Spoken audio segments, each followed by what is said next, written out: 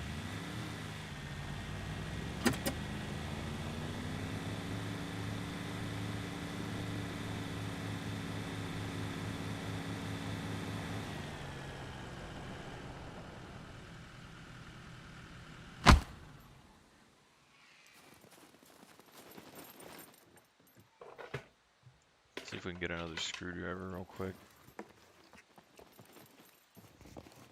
I really want to go for an airdrop, but I haven't been able to be close enough to one yet, and they only happen every 2 hours.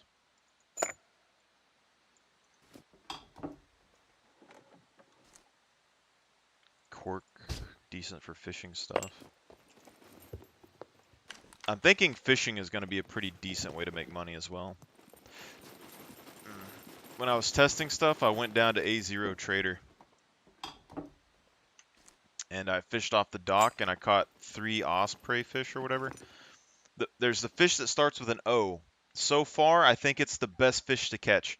It sells for $50 on official servers and stuff. But if you fillet it, it sells for $100 per fish.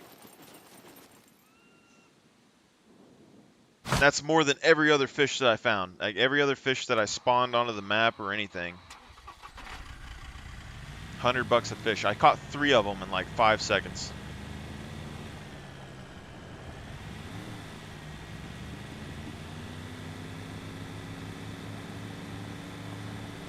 You just sit next to the trader, you buy like a worm for 5 cents or whatever.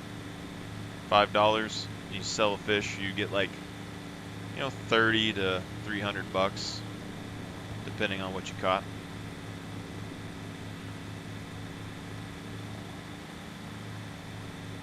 Or it's 30 to 100, my bad. But you know, you're talking like if you catch 10 fish, you're already at like 1,000 or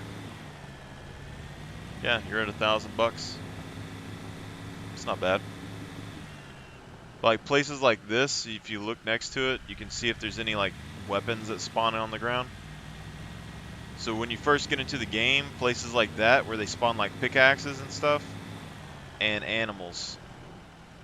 100%. Best way. On a really low loot server, alright? Official servers and stuff, you can make money pretty much anywhere.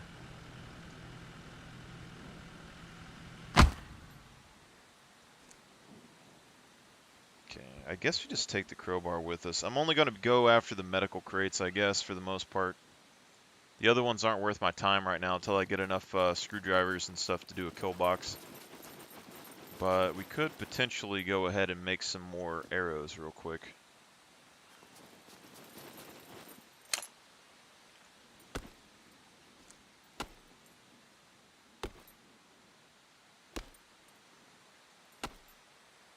My hope is someday they'll give you melee XP for every chop that you do on a tree. It would make leveling, it would give you a passive way to level melee skill up without me having to like go and passively level it all the time. Super annoying. Actually, that's not what I'm trying to do.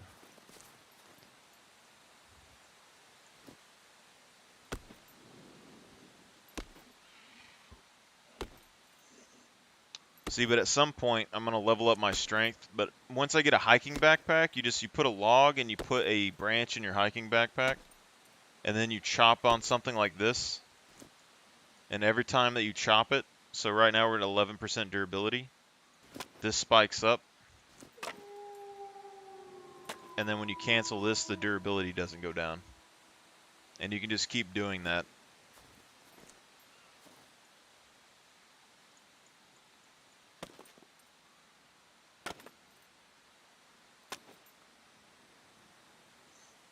But as you saw earlier, even passively farming it's going to take you like 30-something hours.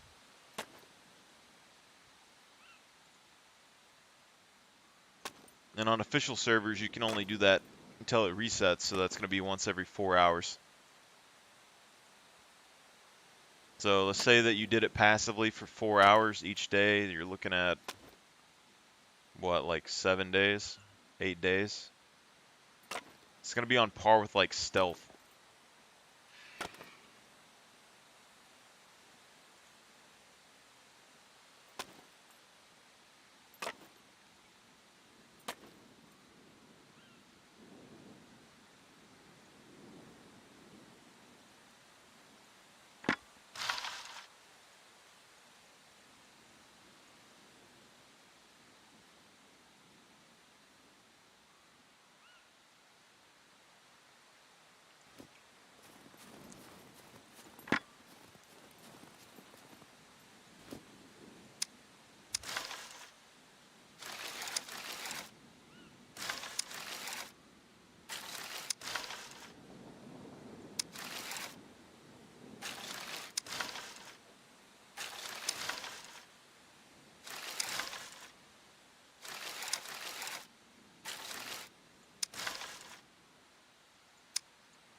Dude, these trees up here.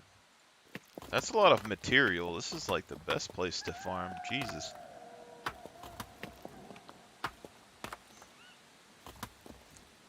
See, I can't tell if this is just because of the trees or because of the axe, but this, like, I would assume this is because of the trees, because you got like 8 logs here. So I think that would be part of the trees, but this looks like... Actually, what is... I don't know. I mean, maybe. I thought we had extra sticks, but I guess we didn't.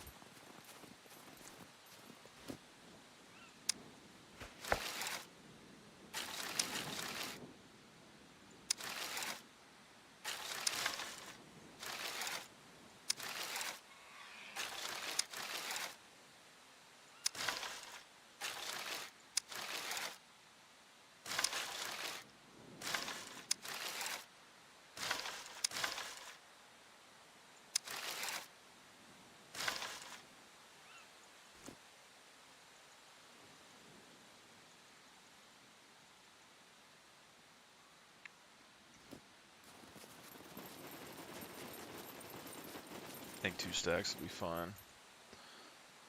Probably should have went ahead and sold this phone and stuff at the trader as well. We kind of... Oh god, I'm turning into a loot horde. Keeping a little bit too much stuff. A little bit too much. I needed to sell this hat too.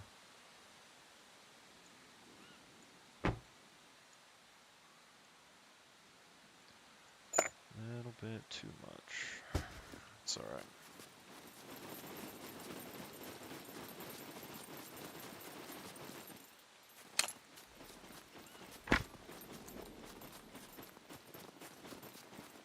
% durability it'll do though.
I'm John Dick, and today's match is brought to you by Pong's House of Furry. So good, it'll make your asshole bleed for weeks. Once you're Jesus. ready, be sure to sign up for one of our mini events. Challenge yourself against other prisoners. Team up and overcome for blood and glory. And don't forget, the bears are more afraid of you than you are of them.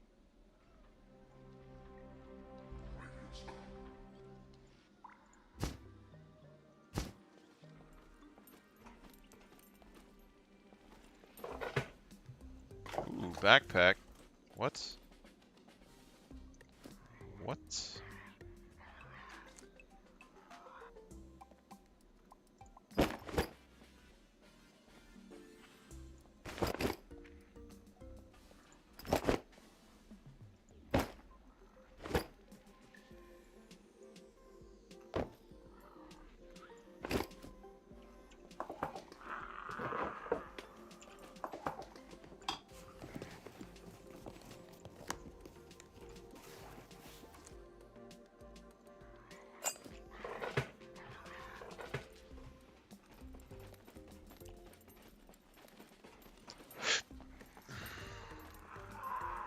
telling you, man. Oh my god, another pair of boots. This bunker's growing on me. I don't know why people don't come here. It seems...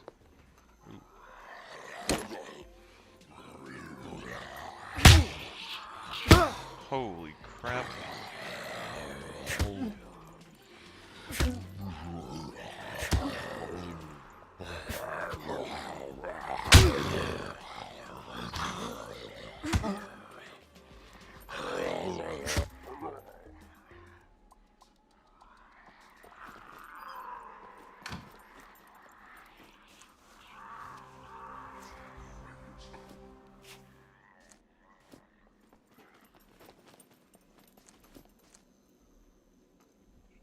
I mean, I kind of want some boots, to be honest.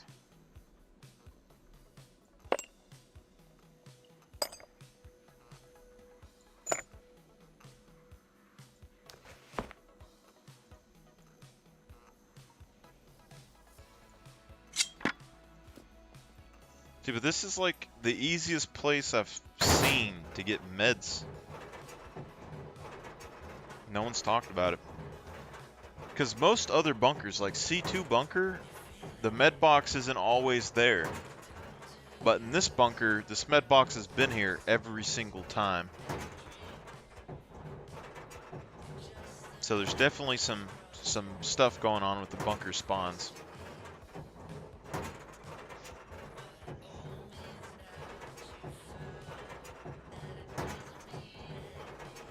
I'll just live in this bunker. Non-stop.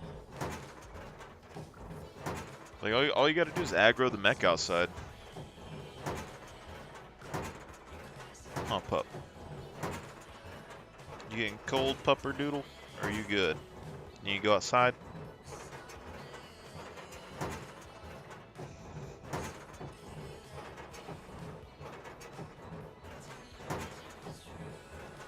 Had a good nap.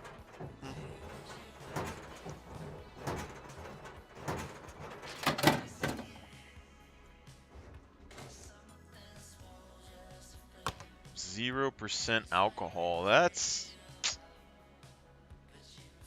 I mean, I can't really complain. You can't really go wrong with alcohol is the thing. Like, as much as getting crappy alcohol, it doesn't sell for anything, kind of sucks. I'm able to get alcohol consistently out of this, so not really that bad. There's 2 in here. If I get 1 alcohol each time I collect this, that's 2 per, which means in 5 runs you'd have 10, in 50 runs you'd have 100, which would be enough to get basic medical instantaneously almost.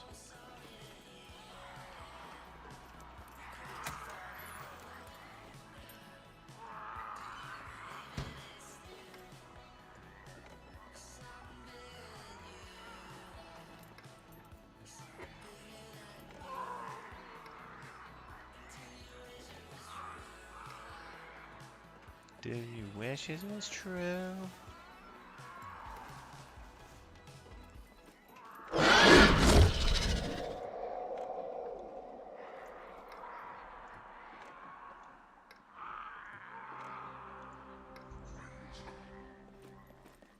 Gladiatorial combat is all.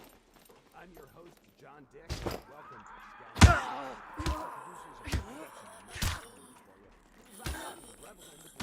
Or die like a worm. The choice is yours. Let's play some tunes, shall we?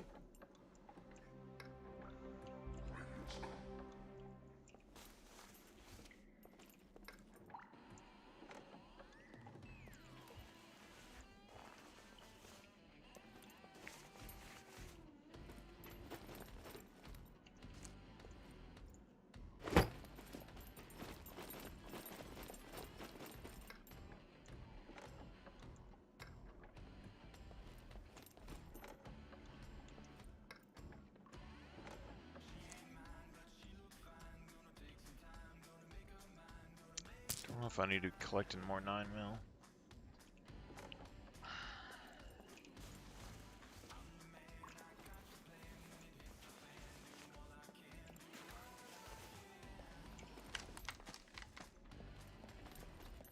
Depending on how hard it would be to level medical, knowing that we can collect alcohol from these fairly easily. Could potentially start with advanced engineering to craft ammunition right off the beginning.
God dang it.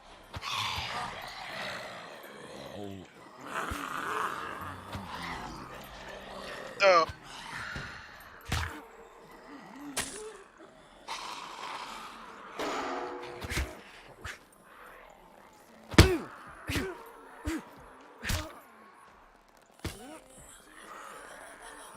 Oh, crap.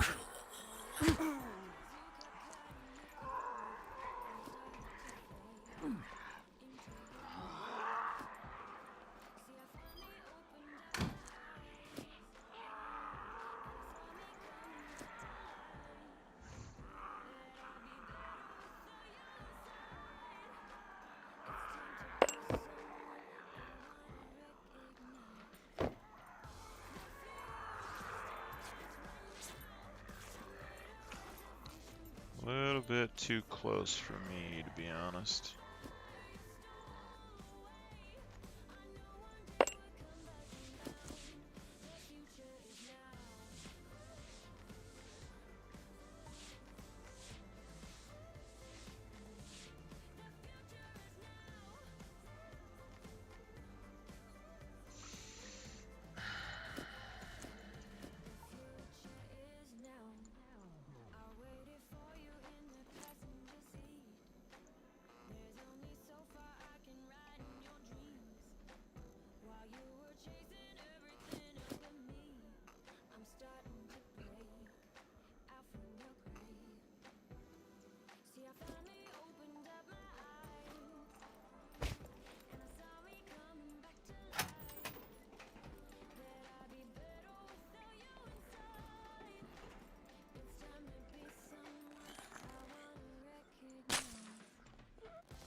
You get another armored vest. We're actually getting a lot of decent loot today. Jeez.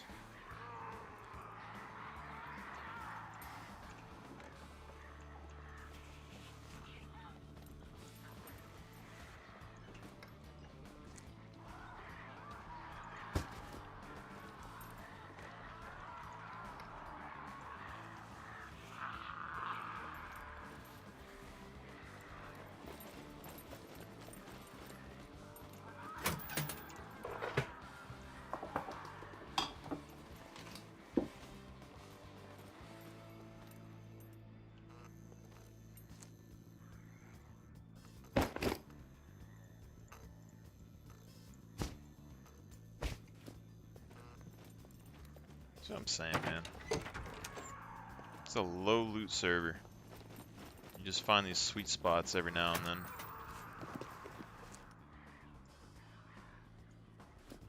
Crazy.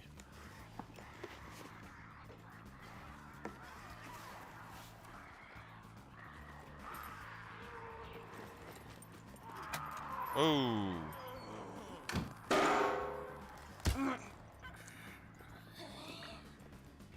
I must have left the other door open.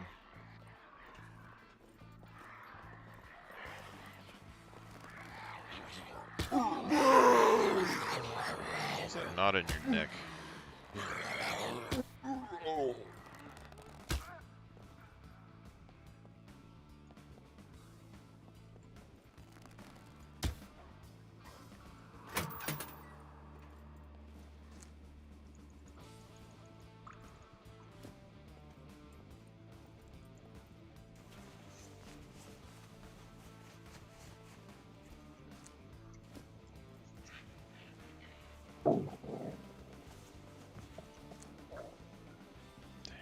Needed a better armor than that.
Actually not bad.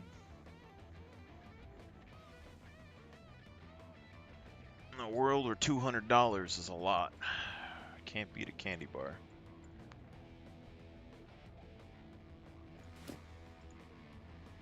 The Jaring 1360.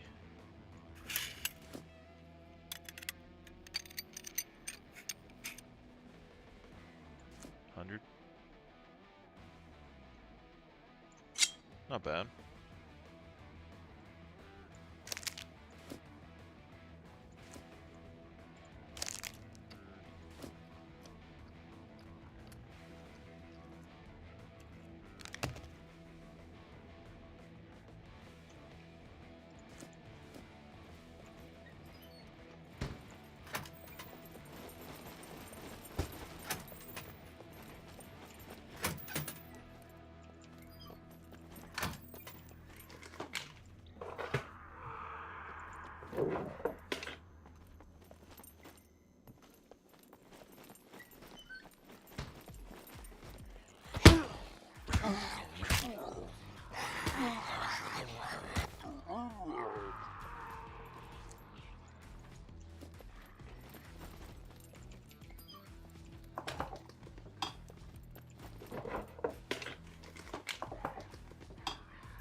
I wonder if I could unlock a kill box area with just 3 screwdrivers. Get like the first couple, maybe. Maybe just go in the kill box and get the exterior loot. Could be worth it. Just need to get my demo up.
Ooh, that's not good.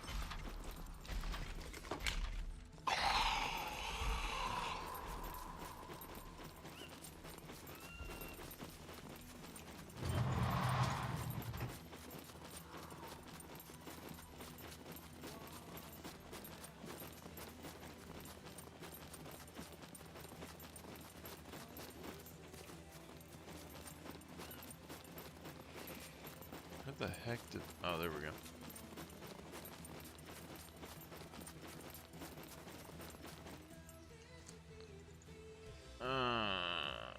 Okay. Let me see here. This has less inventory space, so maybe we use this one. Push this in here. Stick this in here. Keep all that in there. Then we go back over here.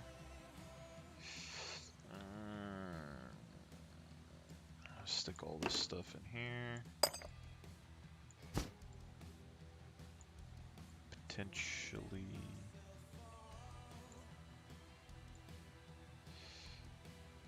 What? There's no way this bag only takes up that much space.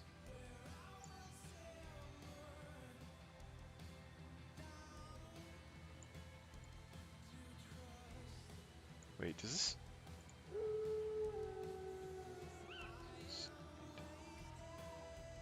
This bag is bigger I think, and it takes less space up than this bag.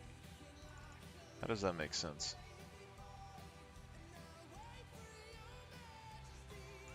What? I've never bothered to use smaller bags in a hiking backpack because it's just too easy to get hiking bags in the other one. Potentially be good for attacking bases and stuff to have a smaller bag or not to be seen, but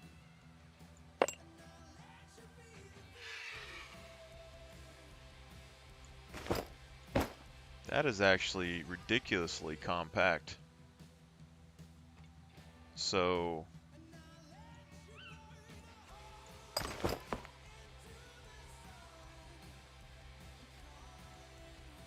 1, 2, 3, 4, 5, 6, 7, 8, 9, 10. 2, 3, 4, 5, 6, 7, 8, 9, 10. 10 by 10, so this is 100 spaces. 2, 3, 4, 5, 6, 7, 8. 6, 7. This is 80. 80 and 100.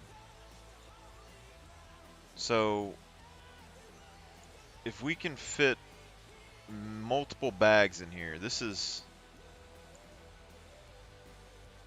1, 2, 3, 4, 5, 6. 1, 2, 3, 4, 1, 2. 24 slots. So we can 4 times the space in this four-wheeler just by using these crafted bags.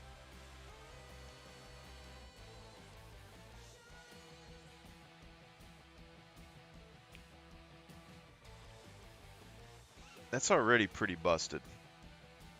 It's a crafted backpack. Because you can't fit a chest in the quad, but you can fit bags. So, I mean, that's 1, 2, 6 bags, 600 slots.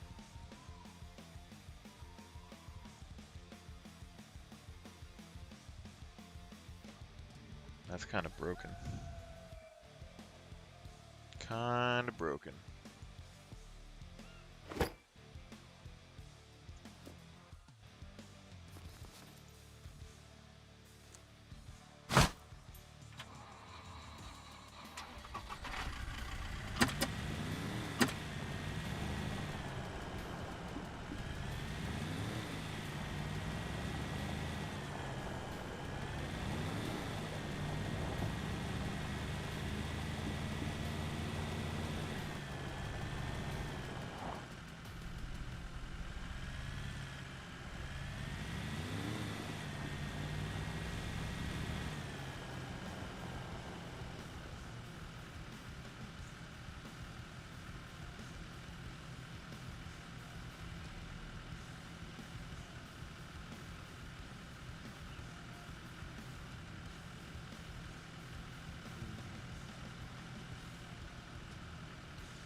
Pup, don't play with that fireplace. You're going to burn your nose.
What's going on, Leroy?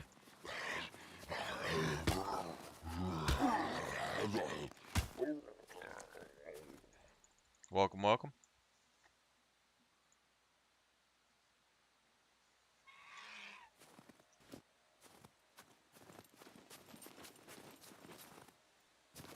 You a Scum fan?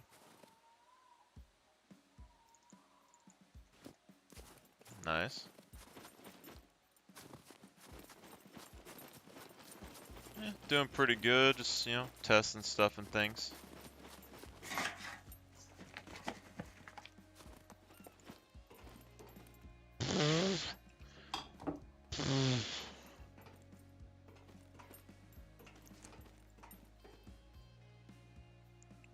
Oh yeah, nothing, you know, not much. Just, you know, shotgun on the table.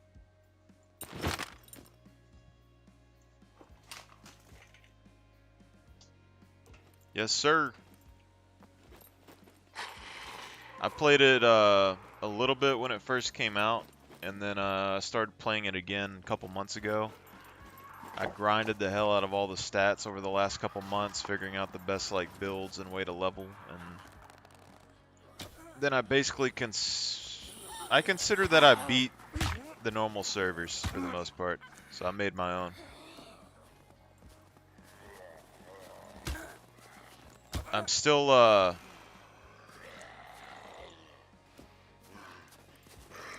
still kind of testing settings, but overall, like, I think this is a fairly decent, fairly decent settings for difficulty. We just need more players. And then I need to test the settings with more players on the server.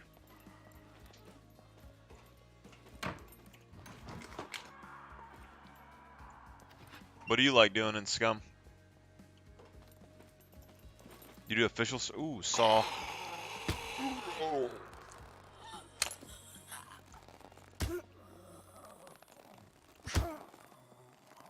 That right there is why you take advanced brawling. Holy moly.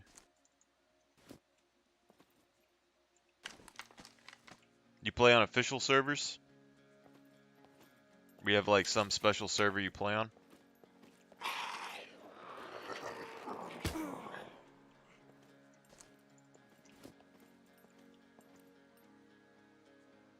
I swear, pup, if you go in that fireplace, I'm watching you.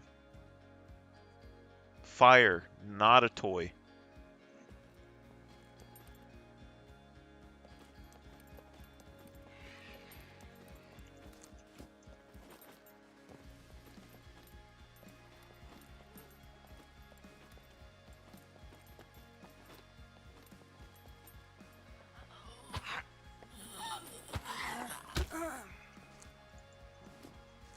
Yeah, that's kind of the same thing I was working on too. I wanted an animal economy. But this server basically ends up where you basically have to start the game hunting animals, but like within a day, you don't really even need to hunt animals anymore. But it's still good too. What kind of settings y'all have on y'all server? Y'all high loot? High loot server? Did y'all mess with the trader prices any?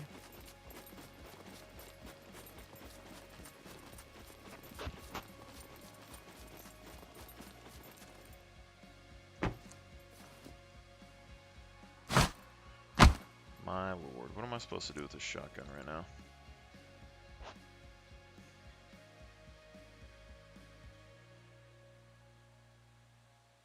I think we just leave the axe.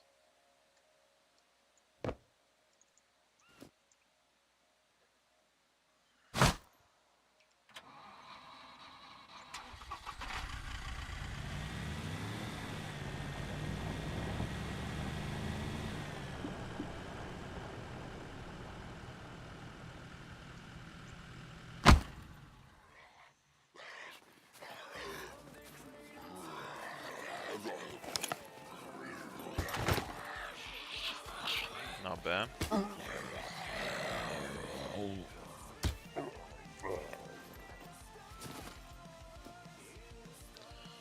Well, I don't know how new y'all are to the game and stuff, but someone came in here and invited me toward an event. They have they have a server where they're having an event. I don't know how long from now, but they said it's a month long. Teams of 3. Possible cash prize or something to the winner.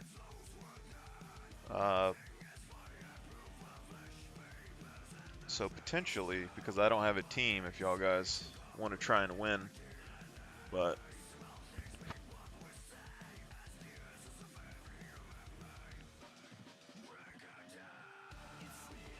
yeah, I don't know if I want to do it yet or not because I haven't played competitive in games in quite a while, but money, I mean, worth a shot maybe. I mean, what do I got to lose besides time?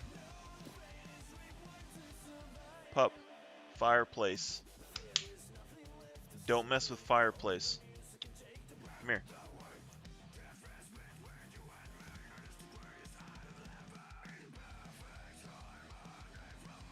Okay.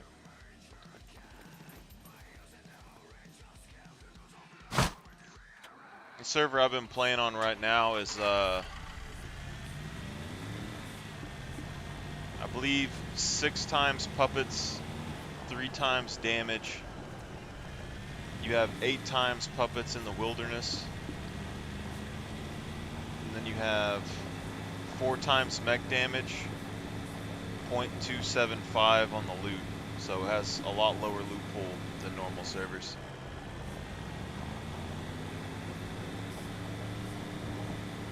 Airdrops are every 2 hours, stuff like that.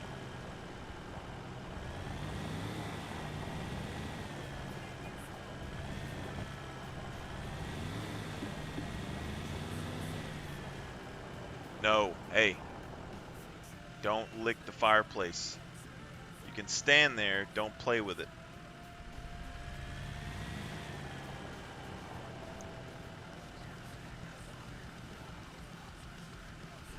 Yeah, well, if y'all decide y'all want to try out the server, I mean, basically the title of this stream is the server name. It's, the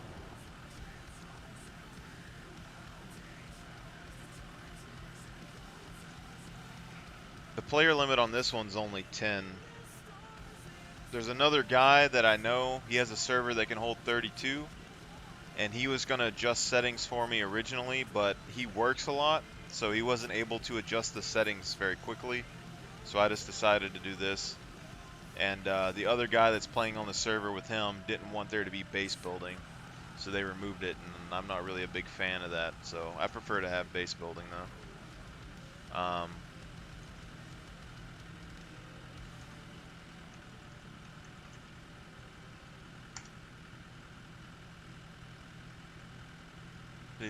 This server's called Death Row. It's set up out of Dallas. Death Row, life's too easy. This is like the normal mode. It's like a harder version of the game, but I'm balancing it to where I think the game should feel if you're playing a single player game. And then once more players get on, then we'll see kind of what the balance is. I might need to change the puppets and stuff. Yeah, this server still, you can PvP in this server, but it's only 10 people. So right now it's basically that, but it's probably not going to be common for you to run into anybody.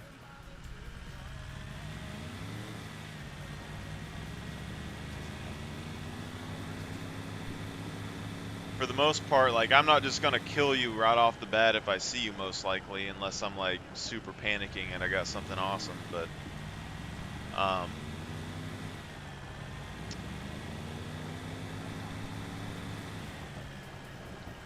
shouldn't be too bad. I think I missed my turn again. Because I like, when I play games, I like building kind of hard hard experiences, but that are able to balance play styles. I like having a good balance. Household. I haven't really heard of Household, but I could probably look it up.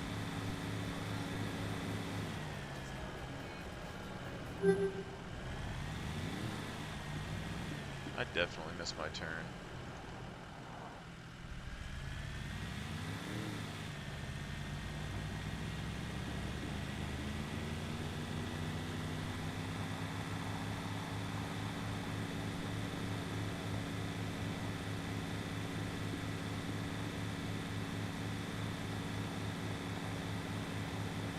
Is Household like a public server?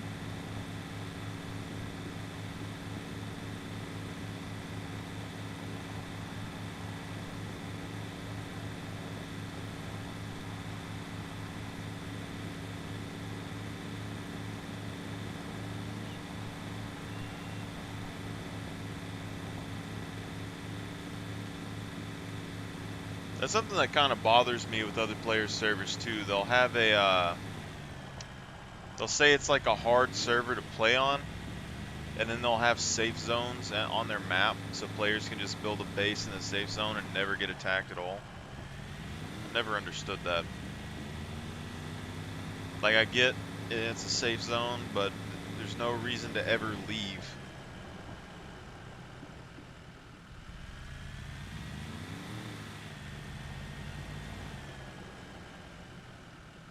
And friend streamers servers. What do you mean, Moons?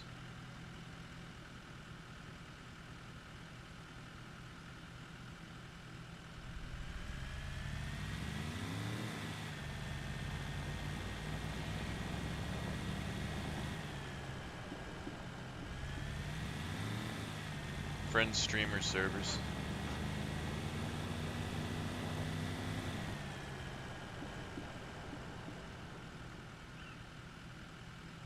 Are y'all two friends, or are you saying that you're... Oh, okay. So it's like followers only or something?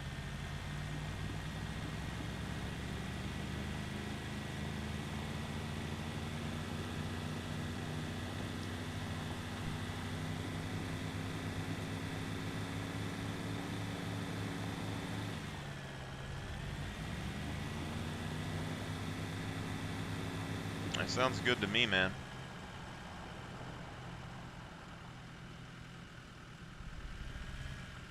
If I was a famous streamer and had the extra capital, honestly, like, I really like the idea of hosting events, coming up with ways people can like earn cash prizes and stuff, but I am super lost right now.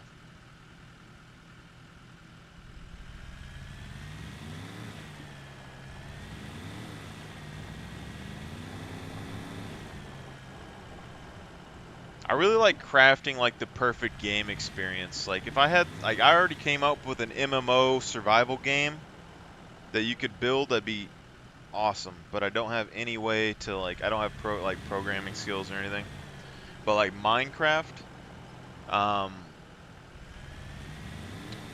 my main issue, like anytime I played Minecraft in the past, was that it was really easy to beat the mobs. So, like a while back, I went back and crafted the perfect, ideal Minecraft game.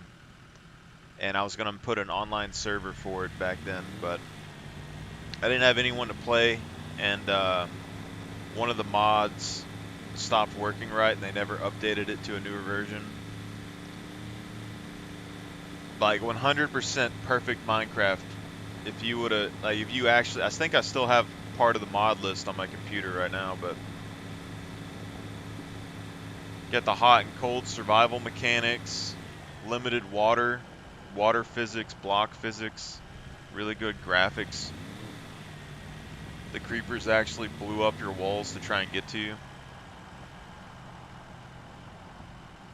It's good stuff.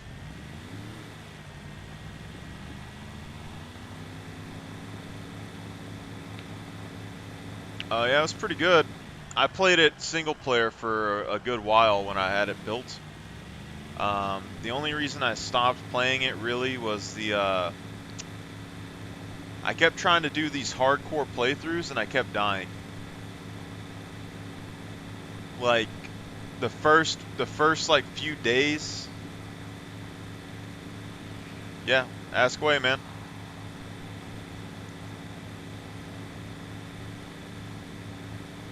I think I got a decent grasp on skills and stuff like that, but I ain't gonna say I'm the like most experienced person in the whole world.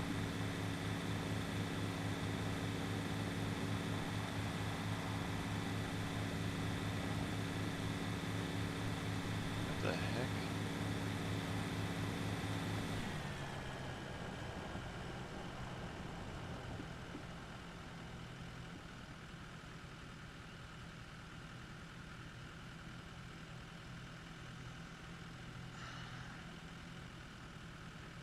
So I can't give you exact distances, but from what I've seen, me having no awareness 90% of the time, playing in events on the official server, and going into bunkers where there's been players, I've definitely been able to hear players upstairs and on the other side of a bunker from me with no awareness at all. Events, I'm tempted to say like 30 to 50 meters, but I don't know.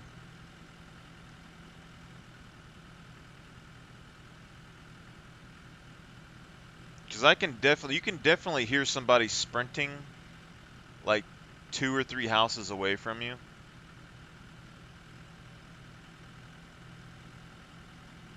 Yeah, stealth does affect, stealth affects your noise, but also your weight level and all of that. So like the lighter your character is, the less gear that he has in his character, the less noise he's gonna make. So each individual item that's like in your backpack and on your character, when you're walking around and stuff, it jingles and it makes different noises. So your stealth kind of affects that, but the amount of loot you have on your character and the weight and what you have on your feet all affect that. Whatever you're walking on, gravel, pavement, snow.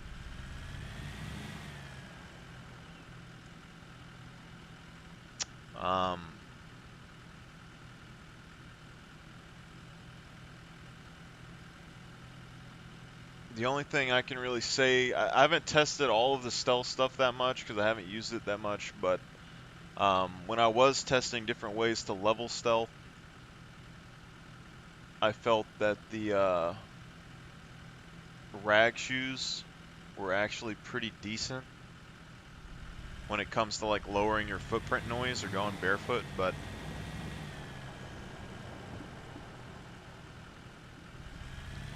I don't think you'd be completely silent. But the thing is that I've walked up on people with no stealth, no awareness, being super fat, and so I don't even think half of the players really even pay attention that much. But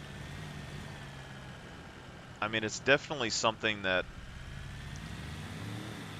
it's kind of so-so. Are you trying to like start with stealth? Because I think starting with it's fine if you don't want to passive level it, but you can passive level stealth. It just takes a little while.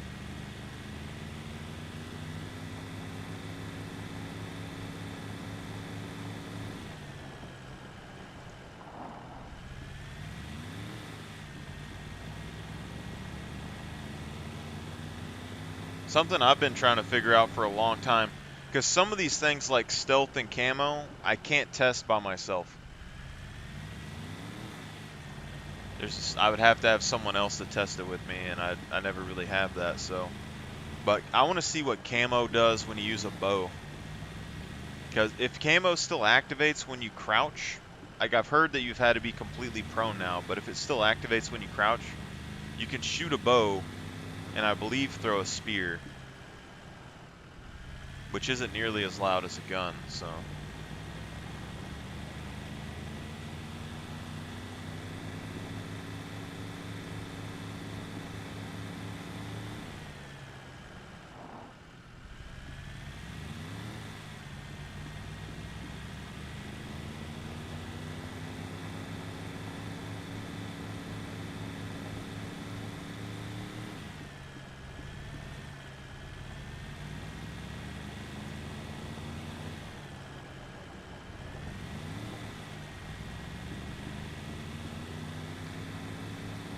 So what I can tell you is that, so when you get a skill to basic, it just makes it to where it's kind of possible for you to use the skill. So like stuff like lockpicking, it's really difficult, and then when you get it to basic, that's where you can kind of pick locks. Stealth is kind of like conditioning and endurance, where the higher it goes, the more you earn. But what I can tell you is that once you get to like medium stealth and like 30% or 50% to advanced stealth, that's kind of where you can walk up next to puppets and they don't even really pay attention to you. So unless you're getting to PvP like 24/7, it's not the craziest thing, because to me, dexterity skills just aren't super important.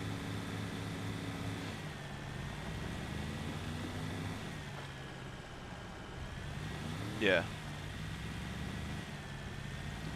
If you don't care about strength or any of that, then that's fine.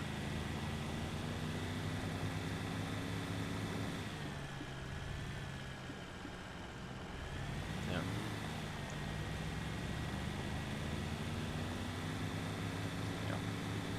I'm probably one of the few people in the game that, like, when I go stealth, I don't fully max out the ability.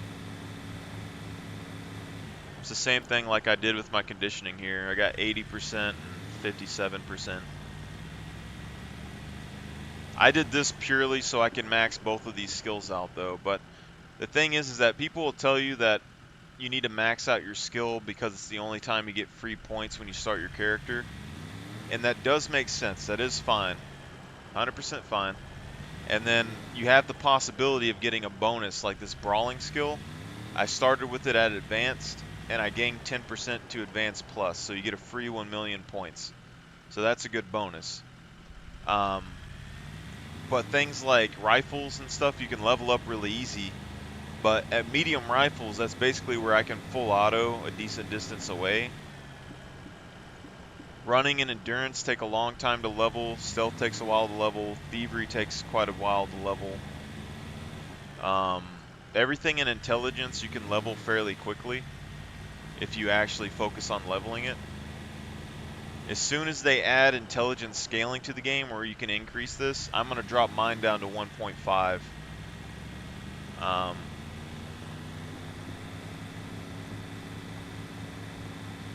If you're wanting to PvP and like pick locks and break into bases, just starting with advanced thievery is probably the easiest thing to do. But if you want to keep your stealth, that's fine. But the thing is, if you don't have thievery and you have a lower strength, it takes you a long time to crowbar things. So the higher your strength is and the higher your thievery and dex is, the faster you can crowbar stuff without using screwdrivers, which you can use for basically almost all the game besides kill boxes and raiding bases and stealing cars.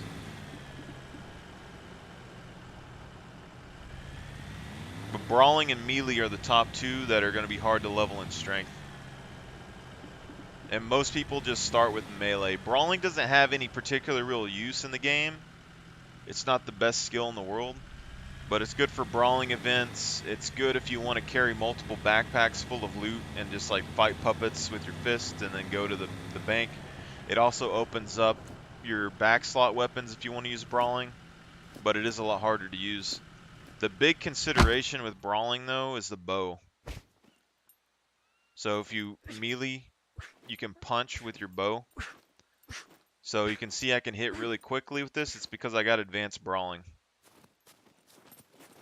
And although that doesn't have the biggest purpose in the world, it's not like, it's always a right hand. It's really easy to land.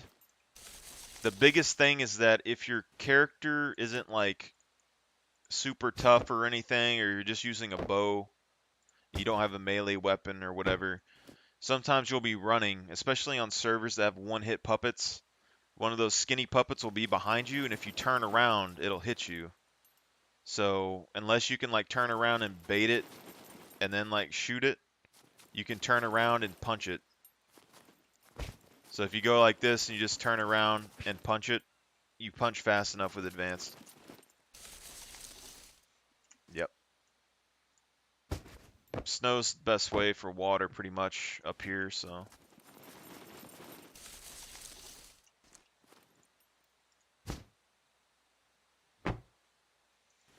Yep. Although a lot of players don't like the snow biome, it's really easy. It's pretty much like, I'm gonna say really easy. I mean, it's easier than like the Southland for me, but it's better to level your skills up in the snow.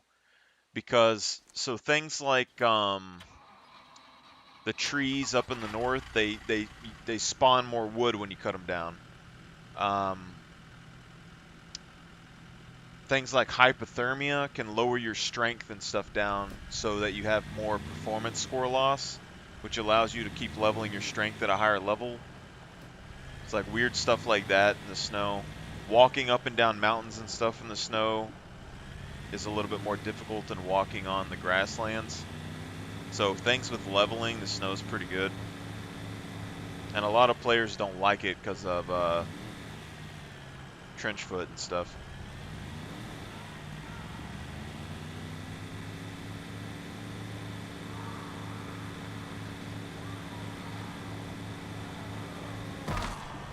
There's the, like a lot of streamers that you actually like you'll watch, they'll tell you that like a grinder build, they'll come and they'll lower their conditioning down to like 1, and that's what they do. But the thing is like technically you can passive level endurance, but you can't really passive level running. And although you don't necessarily need to max your running out, if you're gonna be a completionist and you want to max out every skill in the game, you're going to want to get like 80-ish% in this running skill at least, and then as much endurance as you want, because these two skills take a long time to level, okay? And then brawling and strength takes a long time to level. This is 30-something hours to level this, okay? Then with melee, one puppet, it's going to take you 30-something hours to level, but with melee you can attack multiple puppets at the same time, and you can get it down to 15 or even 7 hours to get to advanced, depending on how many you can hit. So both of these, the best way to use them is to attack dead puppet bodies, because you're getting the same amount of XP no matter what you're attacking. So at no skill you're getting 3, at basic you're getting 7, at medium you're getting 17, and at advanced you're getting like 39 per auto attack. So you're getting 1 per second, 30-something hours for brawling. So that's why I start with max brawling. It's a really big pain to level brawling passively. Melee, you can level it passively with a macro or putting something on your mouse to push the button in over and over again. And you can get this down to 15 or even 7 hours. Archery, I've just been using this over the last 4 days, and I've already almost got it to advanced.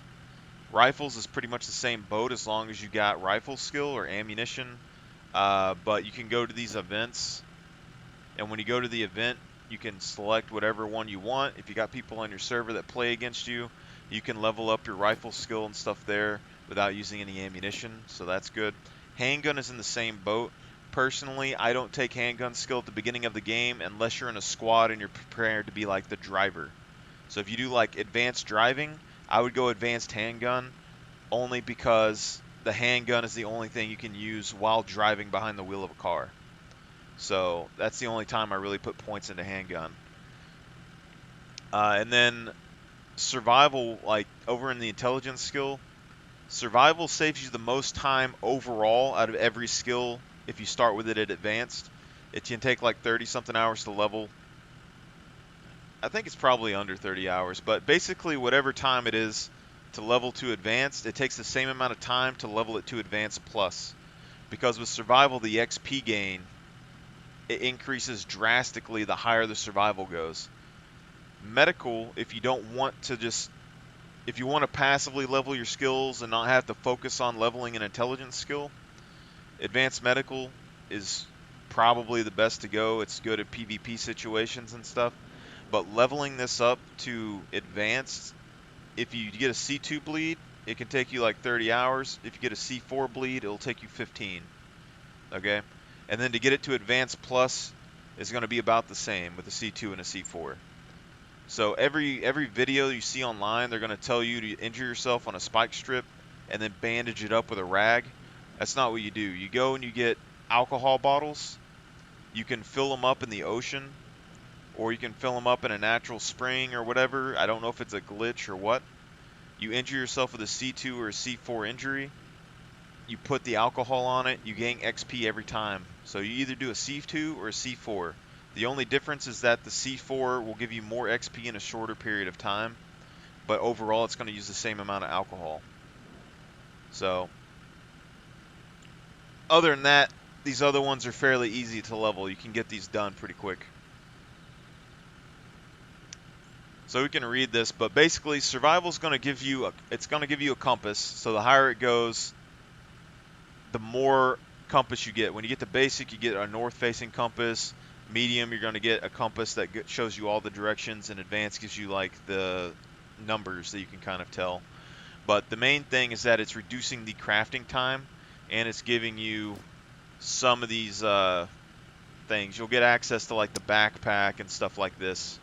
But when you level survival skill, if you start with 0 and you have an axe, it's going to take you about 10 trees. You have to process everything. That'll give you basic, and it takes about 20 trees to process to get to medium. But at no skill, it's going to take you about 200 seconds to process one tree, and at medium it's about 140 seconds, and at advanced it's 100 seconds. So if you start with advanced survival, you're saving, 3-4 minutes per tree building bases and all that stuff. And then you're leveling up to advanced plus survival even that much quicker. You're saving however many hours it was. And then the other benefit is that engineering and awareness level up faster the higher your survival is. Demolition will level up faster the higher your survival is. So if you start with this maxed, you can farm these up quicker and save more time. But you're going to have to level medical up at some point. But if you want to passively level and you don't want to have to sit around like I did, I started, because this is a hardcore server, I started with advanced medical. And I can level survival up to advanced in a couple of days. It's not that big of a deal. So really it's just whichever way you want. It's going to take me more time to level it. But everything that you craft in the game, it slowly levels up your survival skill.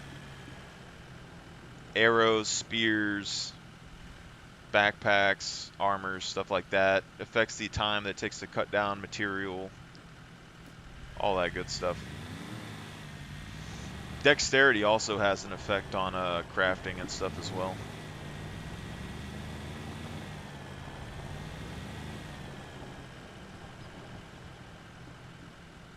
As far as I've heard, it's disappear, but there's multiple videos that have different effects on it. I can't test camo and stealth very much on my own. So there's no way I can look at my character and stuff and test it until I get a laptop or something. I just haven't got around to getting one. Because I've heard that awareness doesn't counter camo. I heard that it has counter camo. I've heard that camo can make you blend into stuff like a chameleon. I've heard that camo makes you disappear if you're prone. I've heard if it's crouched. So I just don't know on that one. Too much conflicting info.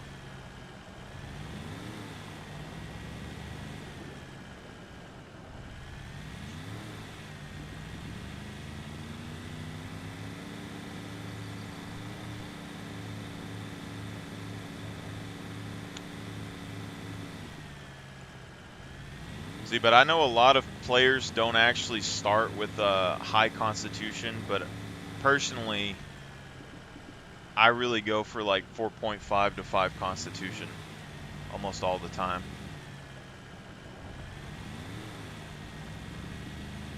But also the way I got these separated right here, it's because running kind of has a set rate that increases, you know, usually it's like 1 to 3. But endurance, if you're carrying a log or something, will level up 4 times as fast as running. So whatever the experience that I leave out of this, I'm reducing this 4 times as much. And that means I can level both up at about the same rate. And then in general, since most things like brawling take at least 30 hours to level, I try to balance the skills out to where they'll level up in 30 hours. So even me going from 3 to 5 strength, which I need 5 strength so I can start crowbarring better, it's going to take me 30 something hours. But like things like stealth are going to take sort of a similar period of time to level. But it just depends on where you want to stick your stealth at to finish leveling it, you know? Personally, the only reason I take 3 intelligence is because you can't level it up in game yet. Because I don't, none of this I really need. I'd prefer to maybe have stealth so I wouldn't have to passively level it, and to have 5 strength.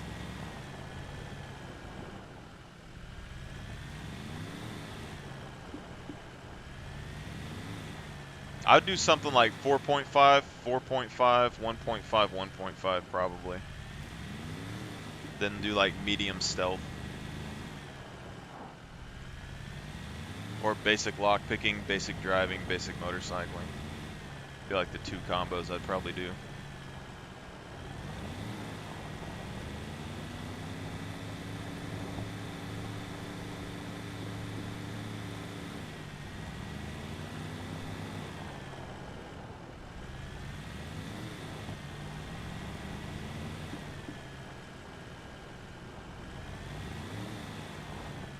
See, I almost don't even do the 3 intelligence as is because I don't really need the abilities that much. I want to completely level my character, so.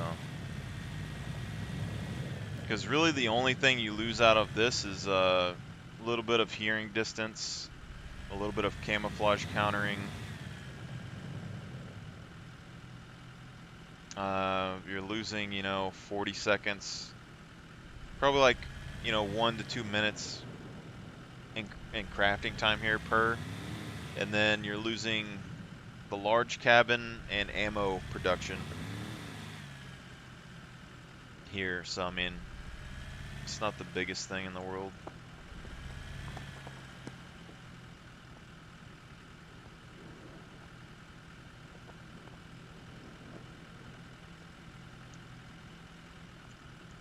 As far as I've heard, they talked about adding like books or something to the game. So I guess you level it up by reading or something. I don't really know exactly what they're gonna do. But if it is books, there is a couple of areas that have like libraries, so. Also, this is Scum Map, so this is a website that helps you out a lot when it comes to the game, but down here in this hospital in B0, there's a big library section. There's libraries, I believe, in the big city over here. C4, C3, D4, D3. There's another one somewhere that I've seen, but I don't remember exactly where.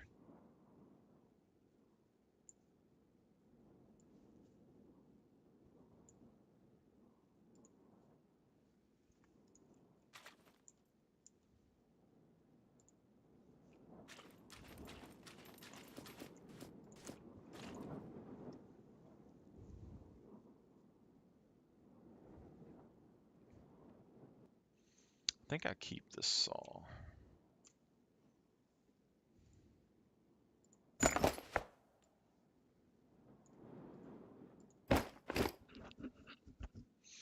I need to keep these boots too. There's really not much that I got to sell, to be honest. Sell this optic, I guess. I guess I can sell the sword, sell the shotgun.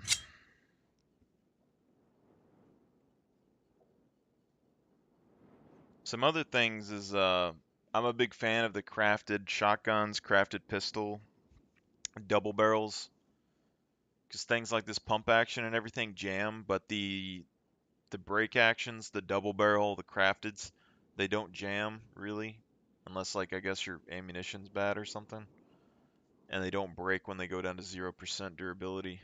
So something to keep in mind.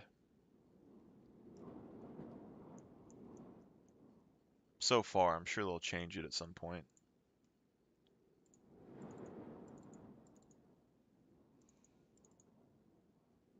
Can I not toss this bag in here? Really? That might be the most annoying thing I've ever seen.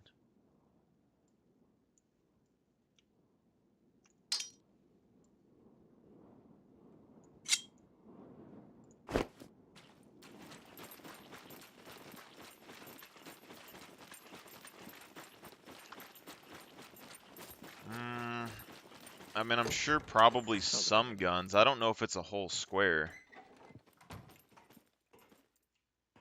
I'm sure some guns probably would be. I know with like events, so like on the official servers, there's always an event in the C1 town, and I had a base right here, and I could probably hear all the way out until like this radius. And then there's events like up here on the snow peak somewhere. I think like up here. And you can hear it like down here on this road, but you can't really hear it at the trader. So I don't think it's that far, but I mean it could be, I guess. Depending on the gun, suppressor, or whatever.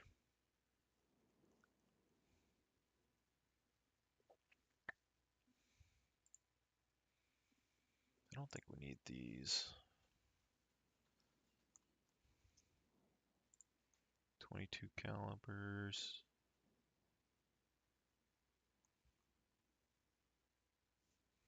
That thing registered. Kidding. Nobody cares.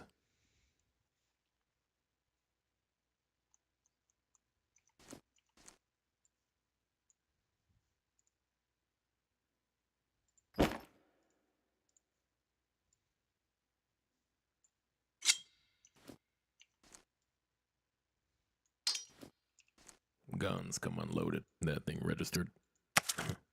Kidding. Nobody cares.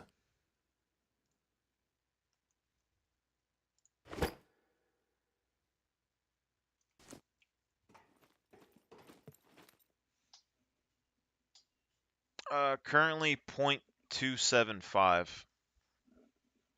The lowest I've put it and still been able to find decent spawns, but not necessarily guns, is 0.25. But with 0.275, you'll find guns every now and then, and I still find ammunition pretty decently, so seems to be about right.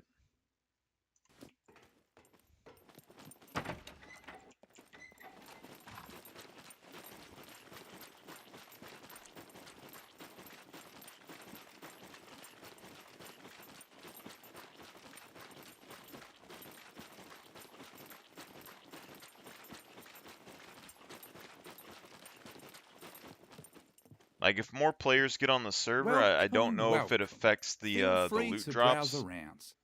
but it probably wouldn't be that bad because you still have Naval Base and D4 Airport. They have a lot higher loot chance even when you lower the loot pool down. So I haven't really been hitting those much at all.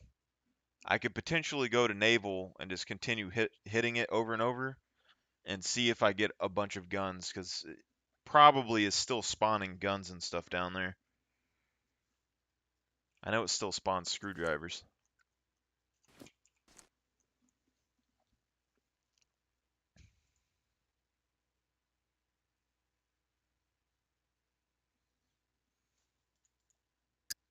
Let's see what you have.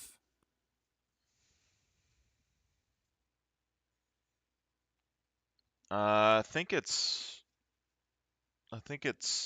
default. I think the default's an hour.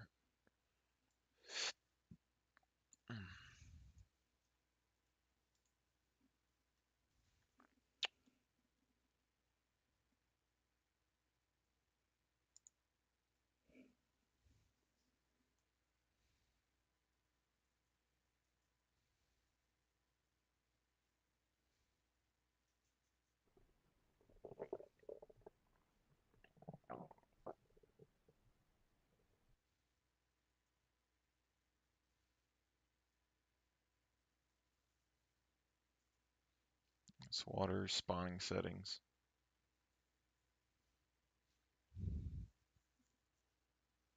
Yeah, so it's an hour. So if no players are inside a radius of 50 meters, then for 1 hour the spawner will reset and spawn new items.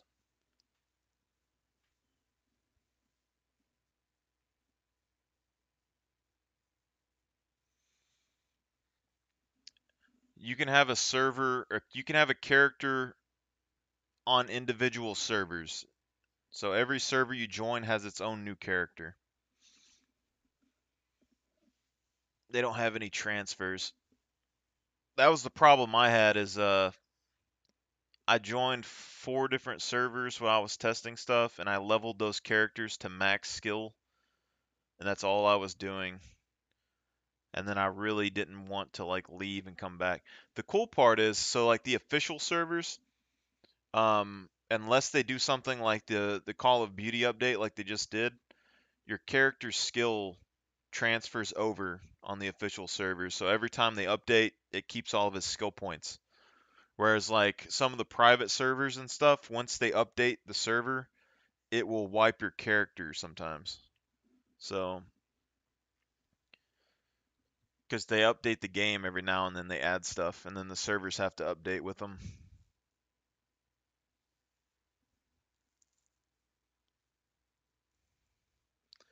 But yeah, this is every hour. 0.275 for the loot, the ground loot and the box loot is what I have.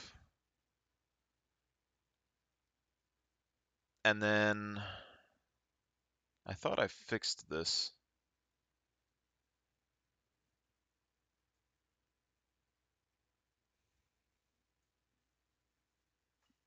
I was fairly sure that I fixed this. I wasn't sure because this is how fast objects on the ground despawn, and I'm pretty sure I set this to 2 before. And then when I died, I ran all the way back to my body in like 30 minutes and it wasn't there. And then I died again and then came back to my body in like 15 minutes and it wasn't there. So I think 2 lowers it and then lower makes it longer, but I'm not positive.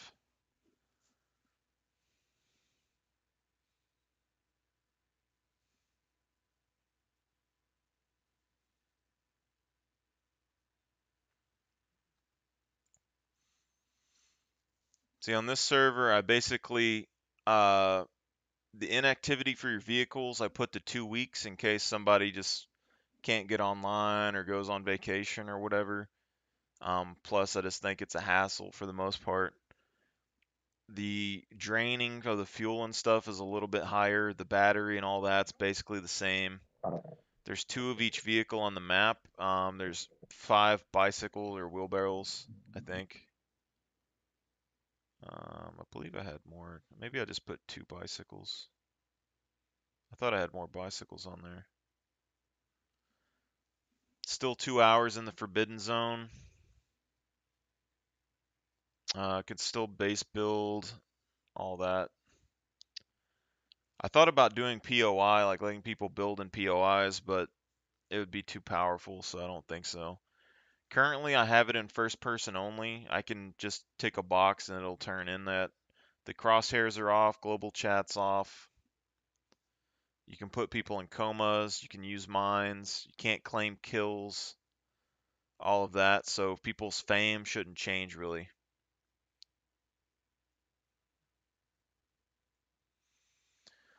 Uh, you can set forbidden zones on the map sometimes, but basically traders.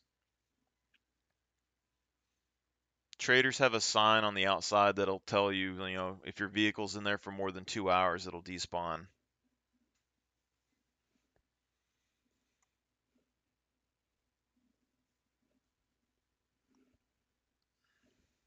Yeah. But you can always drive your vehicle out and then park it back in there again, and it'll last another 2 hours. So you can do with airplanes. It's a point of interest. Um, Basically just any town or point on the map that has anything on it that's pre-built. Some of them you actually can, so like, let me look at this real quick. So, like radio station, observatory, this airport and stuff, those are all POIs. B3 Castle. But if you look up here, like, so the borders on some areas that are POIs are different. So, like prison and C2, the west side, you can build like all the way up to like right here near this area, and there's a mech that patrols out here. So literally you can have a mech right next to your base and it'll walk all the way up and around it. D2 Castle, you can build here. There's about 12 sections on this back wall that you have to fill in to seal up this first area. But you can build, this whole castle is buildable.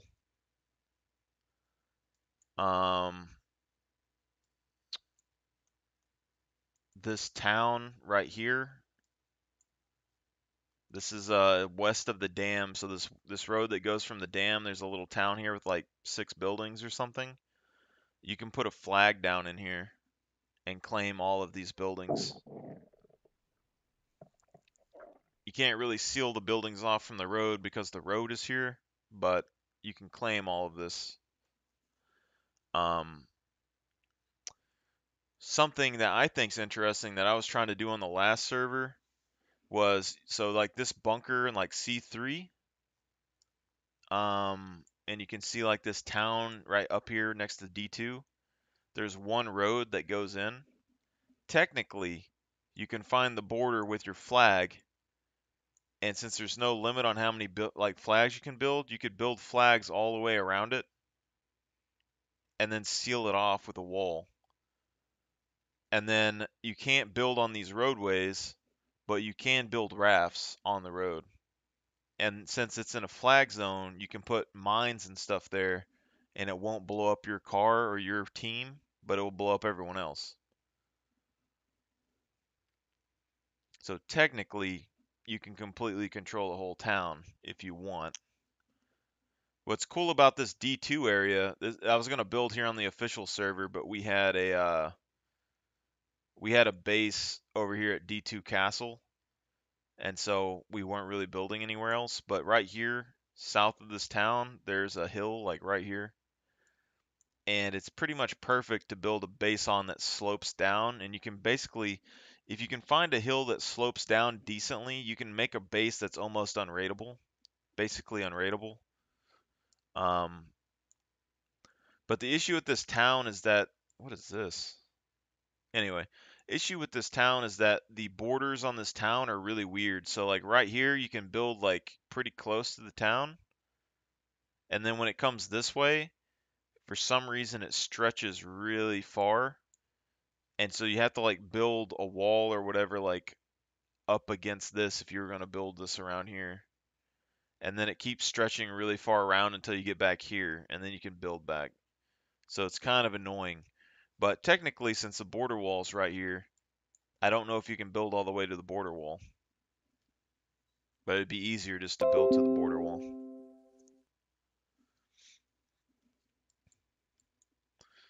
I think there's another town somewhere you can build. Some of these churches, like not this one, but some churches you can build inside of or claim with a flag. Uh, Lighthouses, like a lot of the lighthouses on the map you can claim. I think there's a lighthouse right here. There's like a lighthouse on island and stuff. I don't know what this is. There's a lighthouse right down here. This is a lighthouse. Also, this lighthouse, I find it kind of a pain to live down south. It's really annoying to me because there's like I can't find any food or anything down here. But where this lighthouse is, there's 2 caves that are underwater on this coastline right here. And on the side of this mountain back here, it might be here. There's just a huge patch of olive trees. Massive, massive patch of olive trees. So you can get like water and food and stuff off of that. But I haven't even been to like places like this island and stuff. I've never bothered going there.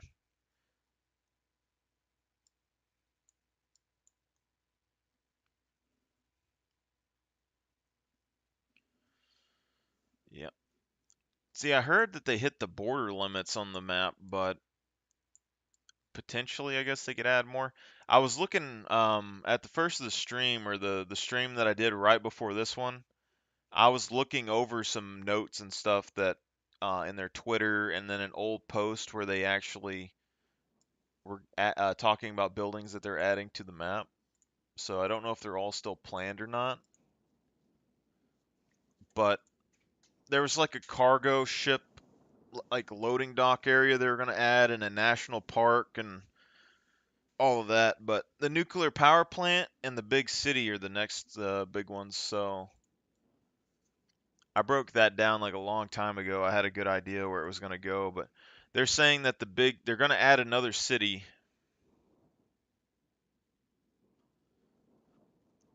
I don't know about the radiation zone, but there's a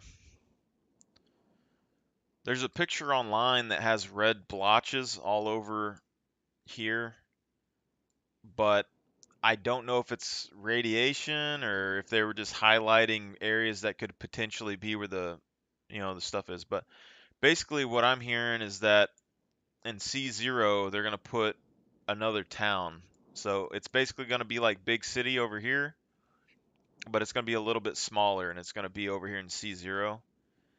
And then the power station should be somewhere in this area because it has green grass, but it's somewhere next to where it's cold. So I'm assuming it's going to be like up in here somewhere.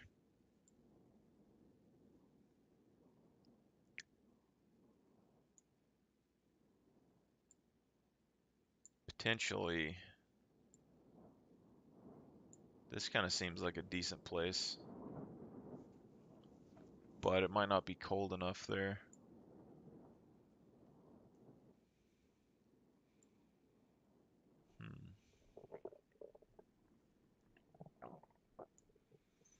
I don't think so. Because here's what I'm thinking they're doing. I think they're getting the map ready to introduce power. So I posted this on Reddit and stuff before. They had videos where they showed them walking down a hallway and stuff in the power plant, and I was pointing out all the new things and stuff that was in there. There's like a Humvee, so there's like new weapon type, like a Humvee probably has like military type gear in a vehicle that you can search, or potentially a new drivable. They've already talked about like cement trucks and stuff being drivable in the future, but when they walk through the power station, there's lights inside of it that are on, and there's an electric effect where the lights are like shocking on the sides, and that means that like I haven't seen it anywhere else, so that means the potential for like things like electrocution or some sort of trap could be implemented into the game if they were adding that effect there. But when you look at the map, I think they're trying to make a power grid on the map where you can redirect power and stuff, and power certain things and turrets and stuff for bases probably. So you have the windmills down here. So this is already, south side has windmills. Okay. The west side, northwest side has the dam. And then over here on this side, there's no power station. So when you look at the dam, there's a power sub-utility station here. and I believe it's like there's power lines that should stretch out. So like when you look over here in C0, there's power lines that run across here. I think right across this open field right here. And so I'm assuming wherever those power lines end is probably where the nuclear power plant's going to be. Somewhere up in there. So if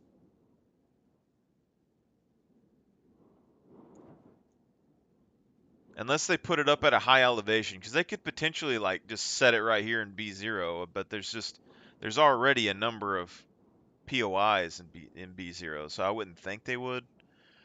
But from what I've seen, I mean, it has lush green grass, trees, but it also is cold because there's people getting cold there, so potentially they could stick it up on a mountain or something, but I mean, this is kind of an interesting spot if they were going to put it there, to be honest, but I would assume it'd probably be somewhere up here, like maybe it would replace this bunker site or something.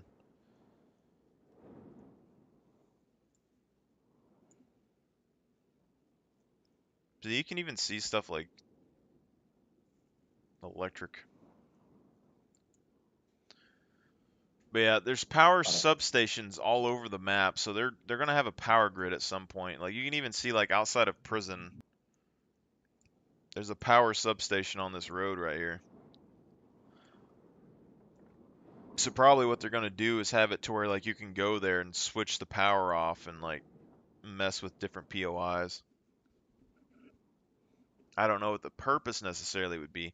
It's kind of like the same post I was looking at them adding national parks and stuff to the game. They already had like a post that said uh,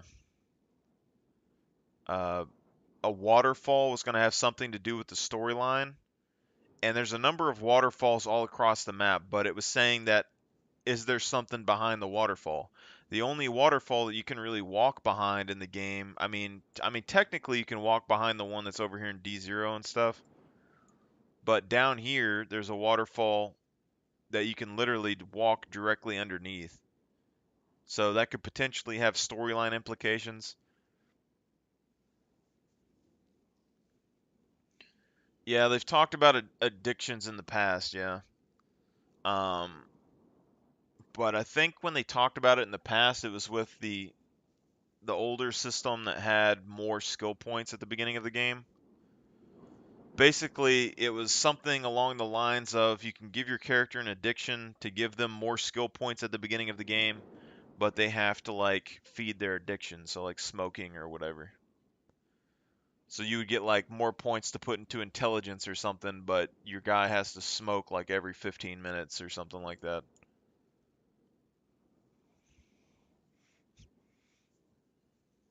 And you can see it when you log your character on. They have like that police record when you log in. It tells like what your guy did. He had like arson or whatever, and then it has like something at the bottom like narcotics or tobacco.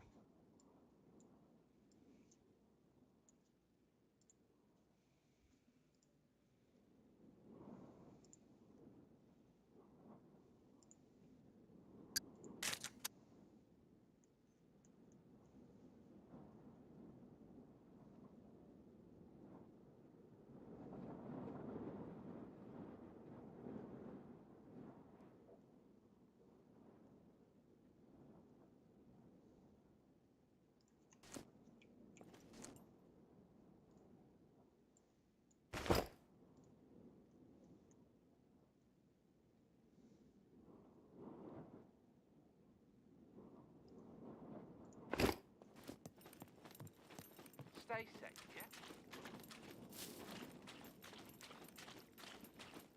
I wouldn't say I've been everywhere. It's just normally when I play survival games, I actually do start it. Anytime I play a new game, it takes me a while before I actually get to play it. So like Elden Ring, I made hundreds of characters before anyone even beat the game. I had beat the game all the way up to the past the fire giant to like the Halig tree, basically hundreds of times before other players completely finished the game because I mess with builds so much. In the grand scheme of things, it doesn't matter, but I mess with the build over and over and over again. I repeat over and over and over, and I burn myself out doing beginner quests when I play games. And then like things like Ark when it came out, because I backed it way before it came out. I got all their games for like $10. Anytime I played on a new map or whatever, before I even like played with my character or anything else, I would just come onto a map and start on one section and just run back and forth the whole map looking for like random like secret areas and stuff. Which made everyone mad when I played Ragnarok, because when I went to Ragnarok when it first got released, I searched the whole map area and I built like 6 bases all over the map. And then the server owners got mad at me. So I told them when I joined the server too, it's like I like base building. I'm planning on building a kingdom with like a bunch of roads and castles and stuff, and they're like, cool. If you want me to buy And then that, their server you got better popular, give me is what the it was. base. When it started off originally, it was just them two and me and like 2 other people on the server. And then by the time I'd searched everything and started building those bases up, their server had like 20, 30 people on it. And so they limited everybody to 1 base apiece or whatever per clan. And I'd already built like 6 bases, so Prices it are was not whatever. negotiable. Yeah. It's kind of like I went to a different server back when I played Ark, and in Ragnarok on the plains area, there's a waterfall thing, Sub. and I rebuilt Helm's Deep from Lord of the Rings on the mountainside over there. Took me a while, but it was legit.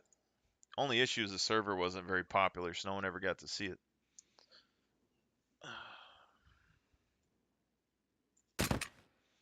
Okay, so we need that.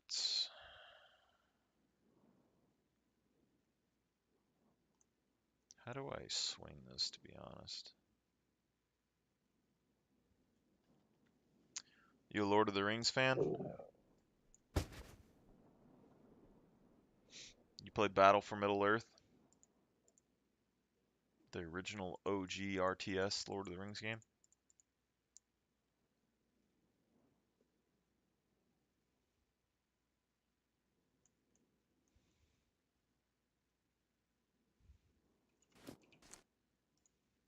That thing registered. Guns come unloaded. Security reasons, obviously. Yeah, it's an old style game. Lord of the Rings, like it was like one of the best. Lord of the Rings, Battle for Middle-earth 2, one of the best RTS games in the old days.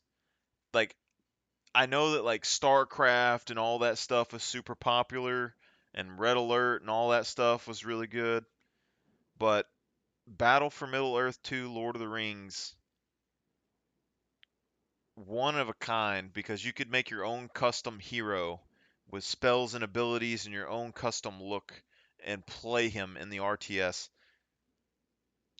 Oh, and the characters and stuff, all that real good too. There's a fan project going on right now, as long as Amazon doesn't like try to shut them down because they're trying to resurrect the Lord of the Rings series on TV. But it's called,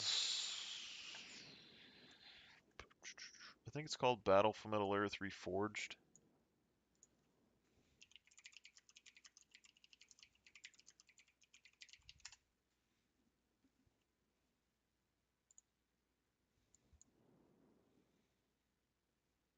Played Battle for Middle Earth.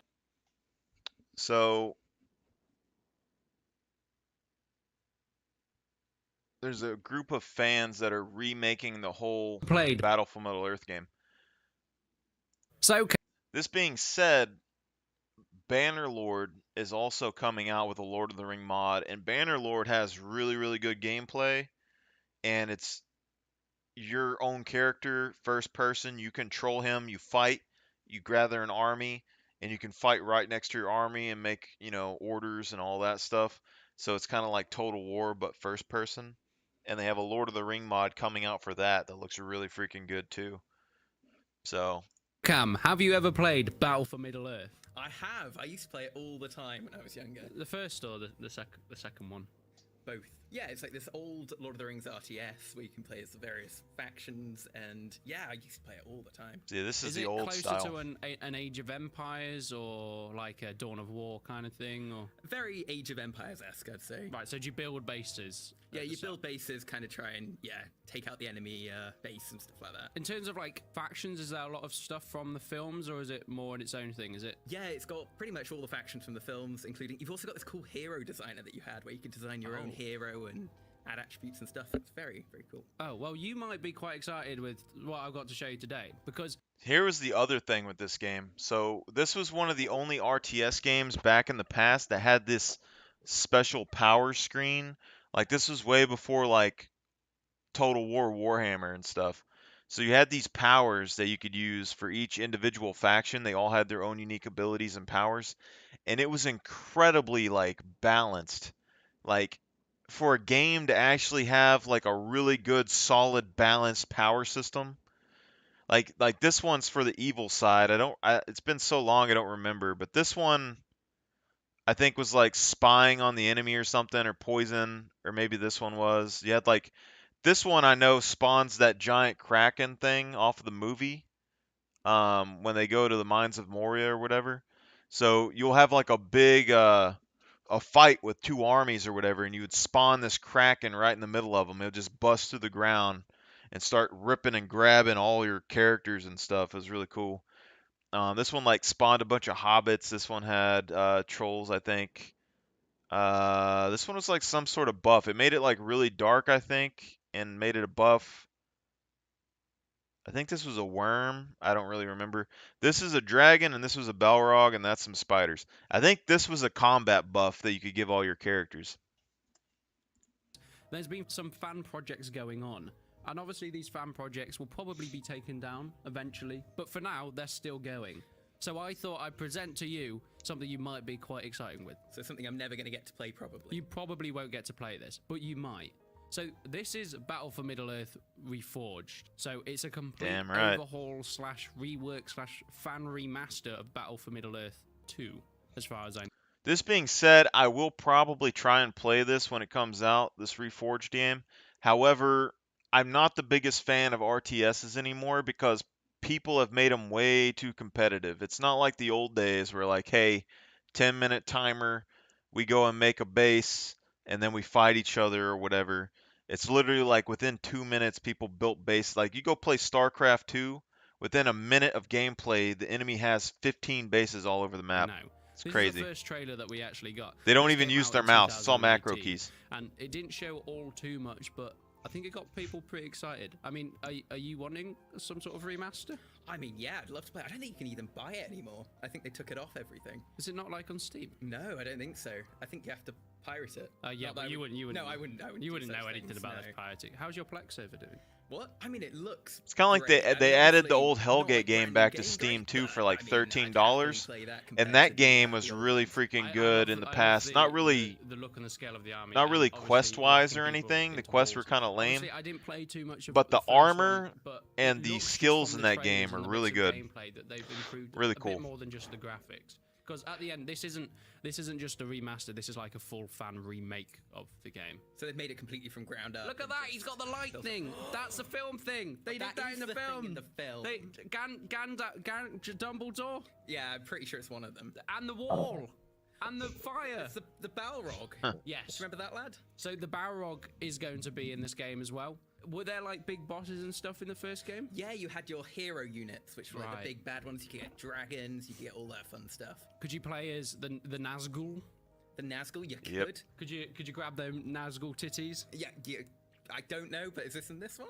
I don't think there's any Nazgul titty grabbing, but we get our first little look at like the bases when you start off. Look at the design of Oh, those it lads. looks amazing. They look really cool. So yeah, this was the first little bit of trailer, but it gets more exciting than that because I think what we're about to see is some of the first gameplay. Look, it's the eagle. Do they have the campaign and stuff? They're the whirly-dirlies. I love a good whirly. They're in The Hobbit, aren't they? Only in like the extended cut, weirdly.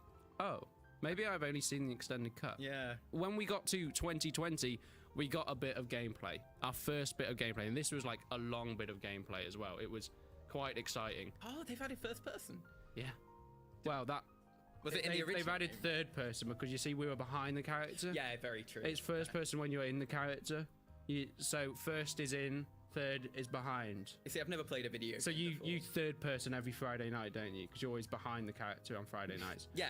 But Sometimes on Mondays you're first because you're in the character. Does this look different to the original games, or does it look just like more refined? I mean, it looks a hell of a lot better, but also I think you have that thing of nostalgic where, you know, you see old games and you think they were better than they were. And Do you then know, go like, back and have a how look. last night we played Star Wars Battlefront 2? Exactly like that, where it's just pixelated. Like, I don't think it's gonna be like knocking everyone out of the park, but I know like they refined all the textures and stuff. They added a few new things to the game, and then stuff like individual troop selection, like Age of Empires. I don't know if I agree with, but I think they have that in here too, so you can kind of have different groups of units.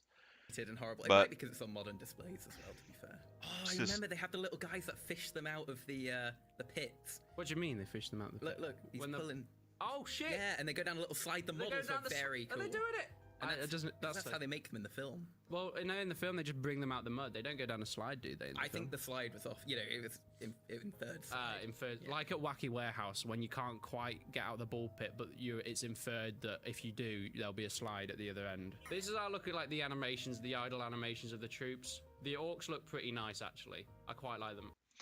See, most of the game I don't even remember, but there was a mod that came out. So the one big thing with Battle for Middle Earth 2 was that there was a mod that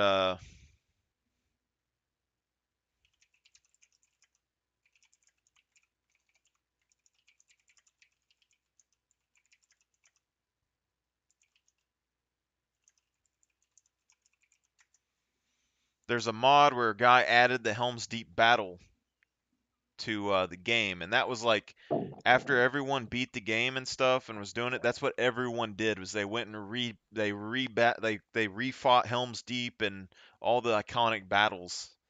And so like they would let you build like all your troops and stuff, and you'd make each other's army. You get like 5 minutes, and then you just rush the walls and fight each other.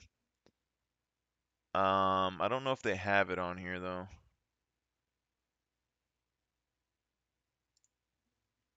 I don't know if they have the intro.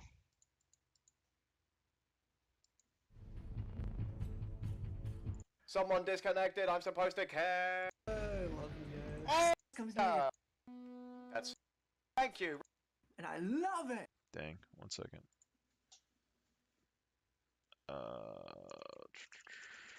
Middle Earth 2 Helms Deep mod.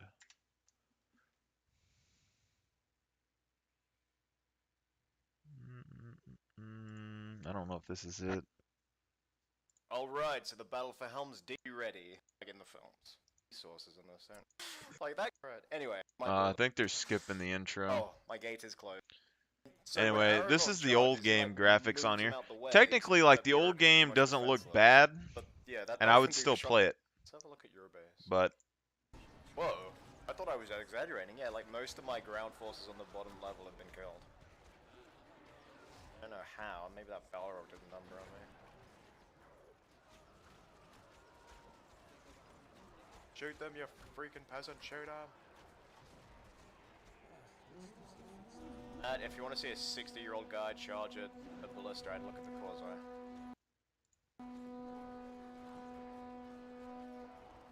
Oh Christ, god, we- that poor king. He's on half health and all he's done is moved out the freaking front No! door. Dogahon! Dogahon! What happened? There was Oh a shit. berserker who lit his torch, but he's gone now. Oh, oh man. Could you? Oh man. All right, sending my reinforcements to the bottom wall. No, They okay. didn't get inside. You God. trouble. anyway, really good time and really good game in the past. But the other one is that, so there's a game. It's called Hellgate. There's two games that came out that were like MMOs back in the day, and there's a game called Hellgate London that came out. And when it first came out, it was a pay to play, like you had a subscription fee, so I never played it. And then like a few years later, they removed it and it was free to play. And then eventually it completely went offline. And then these people came and bought it or something, and they started making Hellgate Global on the internet. And I thought about playing it, and they added like Japan and katanas and stuff. And then when I came back and I was gonna play it again, I guess that stopped. But now Steam has it again, and they just posted Hellgate London back on Steam for like $13. And although the game isn't like the best MMO in terms of like quest lines or anything. It has like procedurally generated maps and stuff, but the quests are really basic. But MMO wise, the abilities were like way ahead of like other things that I'd seen back in the day. Because it was the first MMO that had like guns and grenades and stuff in it.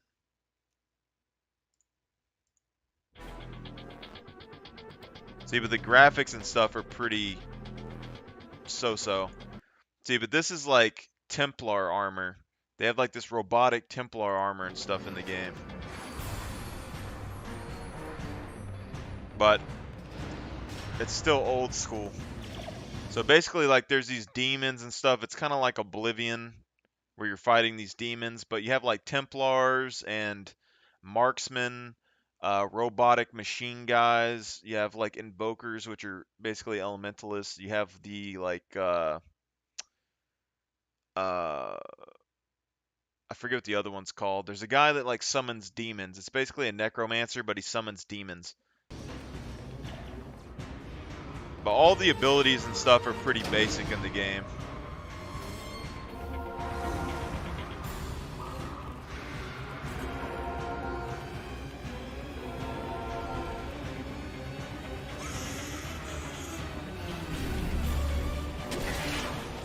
But when you first start, you're gonna get your ass beat.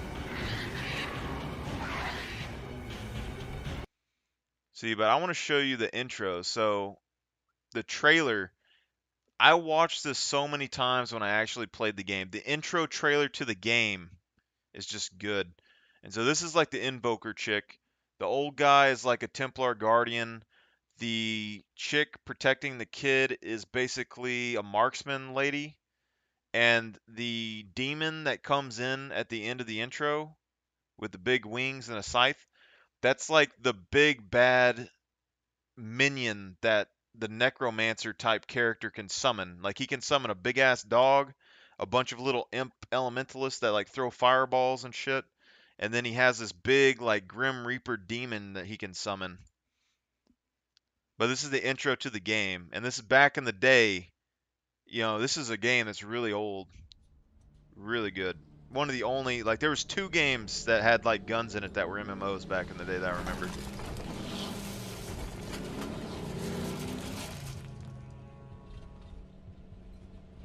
Beneath the temple church is a secret passageway. It will be safe from the invasion. You must take my granddaughter there. What you're doing is senseless. It's suicide. We Templar have to assault the Hellgate, no matter the odds. It's the only way the refugees can safely go into hiding. You have to protect her. She has a greater destiny.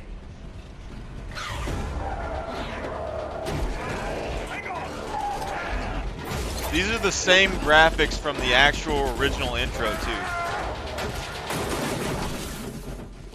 Like this looked like, it looks decent now, but back then, next level.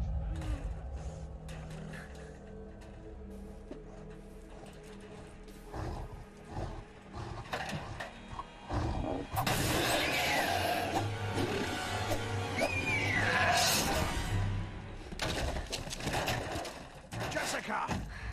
Come on, soldier.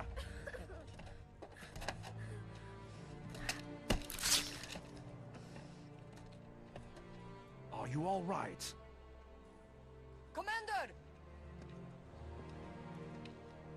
The church is secure. Can your convoy still reach the Hellgate? We'll get there on foot. The refugees? They are safely away. Good. These will be the last two. Follow her. She'll take you the rest of the way. No! Temple Church is just beyond the building complex. You can't go! Jessica! You can't leave me! Jessica! Listen to me. You must go with Lyra now. Where I have to go, you cannot follow. One day you will understand. Let's go, Jessica.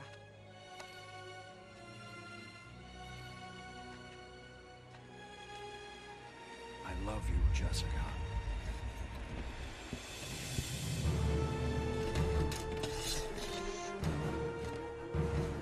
For the living!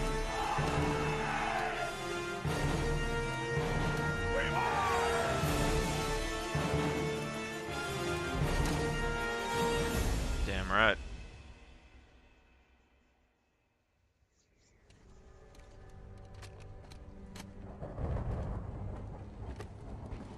Quickly! The passage must be sealed. Stay close, Jessica.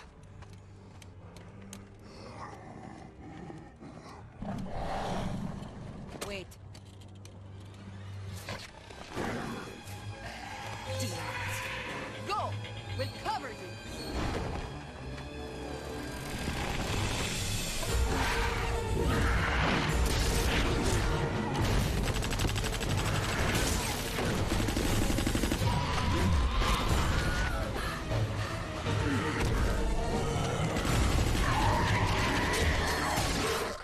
The way is clear! Get into the church! Move!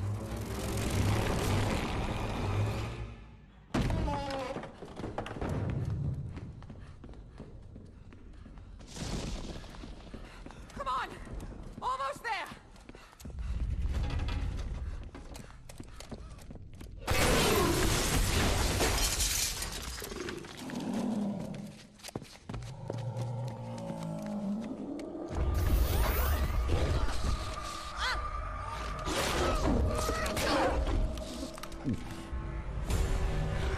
Keep going, Jessica. Keep going!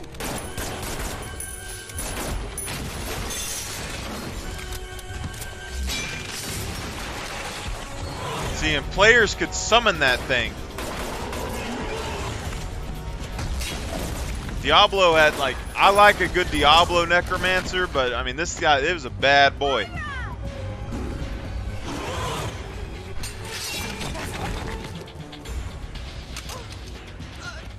Jessica!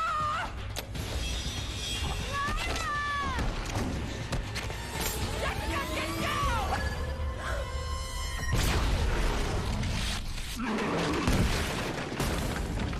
Hit the switch!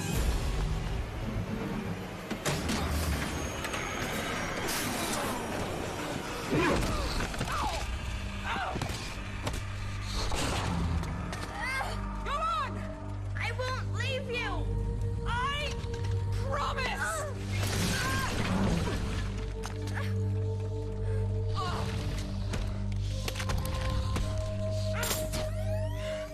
For the living.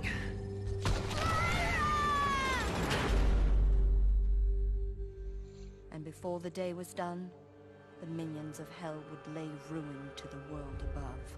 My grandfather led the massive counterattack against the demons, knowing his army of Templar would have no chance against their limitless numbers. But his sacrifice bought time to hide and prepare. Remember the dead. Yes. But fight for the living.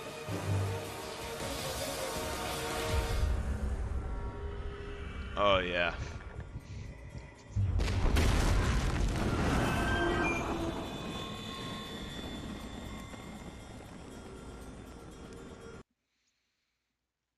Don't get me wrong, the quest line, if you ever played City of Heroes, City of Villains, the quests feel like that. But the armor in the game, the skills in the game, when you had multiple players playing the game because it was an MMO and everyone was looking badass, peak. Okay, the missions did not matter. It was like hack and slash, just showing who was the baddest. And honestly, when you first started the game, before you got gear and stuff, you would get destroyed. Okay, it wasn't like an easy ride. Yeah. There's the other one, but I always forget what the other one's name was. It's something weird, like Terra, and every time I try to look it up, it brings up this weird free-to-play fantasy MMO on Steam, but there's one called like Terra or Tara or something back in the day.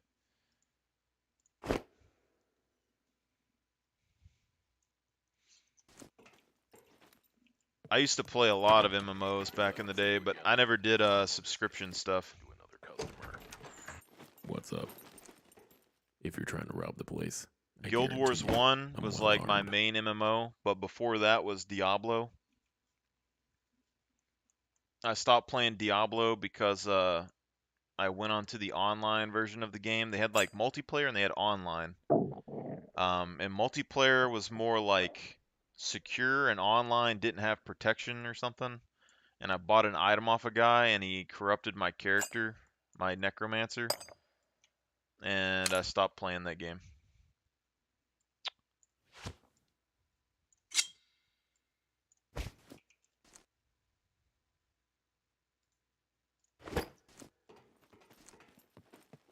Farewell. See, but I really like Diablo's necromancers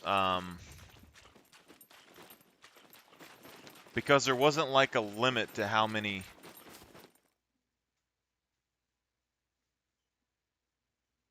All right, man. Do you want to play or something? Just holler. Welcome, welcome. Feel free to browse around. 100 Let's see what you bucks. have. Such a rip-off, my guy. Here's what I've got. Should I buy a hiking backpack? Yeah. All right. Thanks for coming in, man. I appreciate it.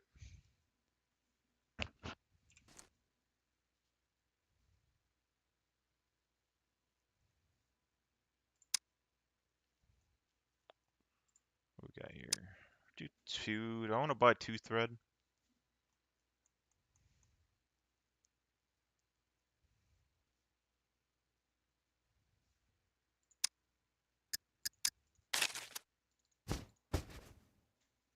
Let's go 2 thread.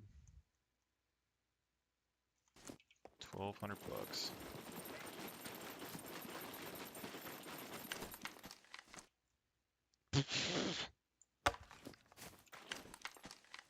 Gas can? Are you kidding me?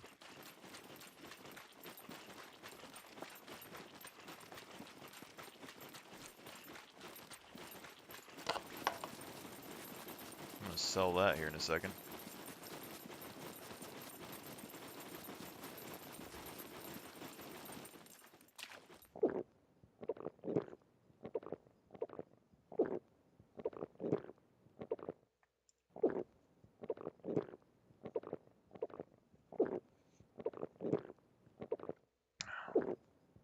I would honestly still be playing an MMO if Guild Wars 2 wasn't. They messed up Guild Wars with Guild Wars 2, I swear. But if I could have got the Roman Guild to stay together during the Guild Wars 2 game, I probably would have still played it, but that ticked me off. They just completely ruined the Guild Wars game.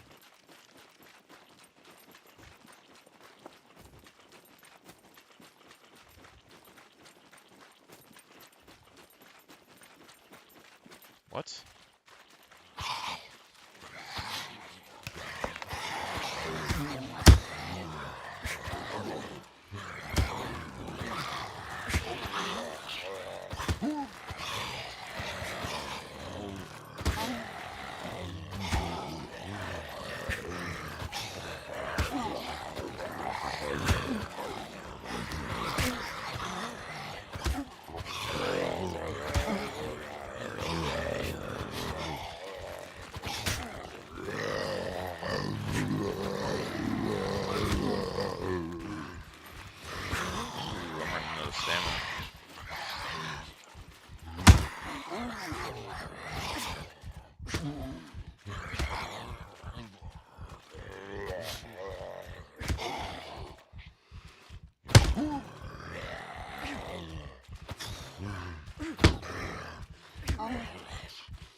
I doubt he's No gonna give me loitering. much because this is Either damaged. buy or get lost. 53 bucks. It's almost... Should I just keep it? I feel like I should just keep it.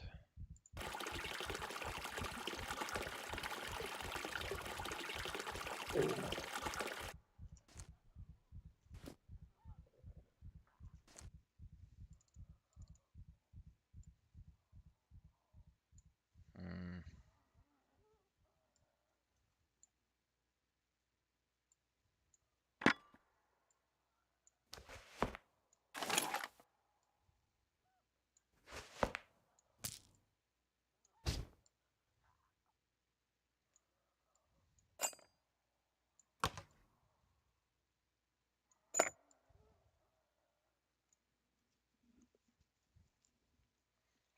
What do I do here?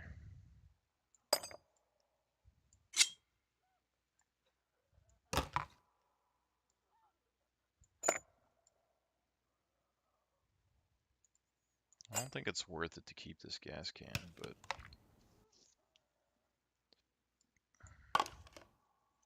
Let's fill it up with water real quick, see if he'll buy it for something extra.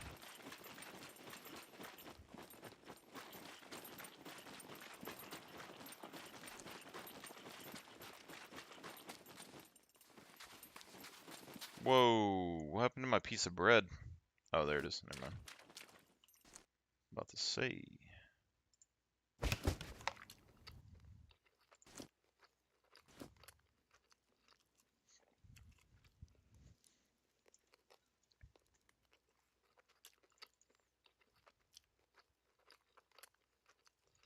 About to say.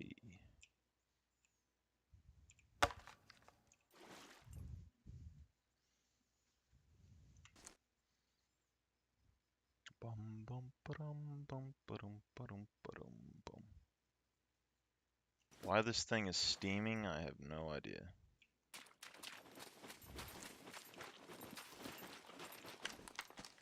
So if you get a gas can with decent health, like a big one, and you bring it to this mechanic guy, fill it full of water, he'll buy it for like $400 or $500.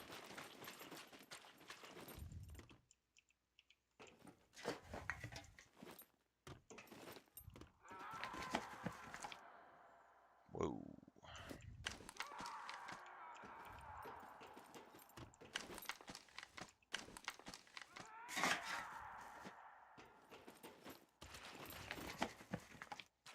This one is really damaged though, and I don't think it's really gonna matter. No loitering. Either buy or get lost. I mean, it went up, but not much. 88 bucks. I don't know if it's worth it. I mean, it's gonna take up a lot of room in this four-wheeler. Definitely a lot of room. Maybe if we craft a couple more backpacks, then we can put backpacks, I guess one right here, maybe two. I guess one. That'll at least give us a little bit of extra room. Actually, wait a second. Oh, okay. We got $2,000. We could potentially repair the quad some more. I don't know if it's worth it though.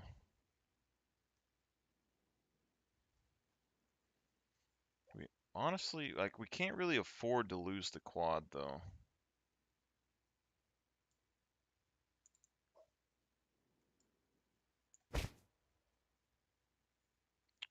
Cannot afford to lose the quad. That is for sure.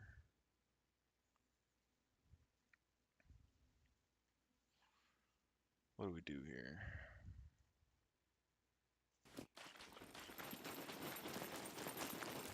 Hi.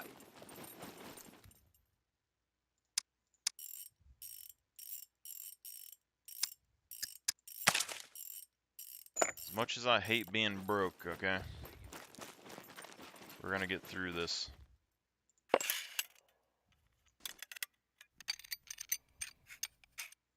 %50%, okay.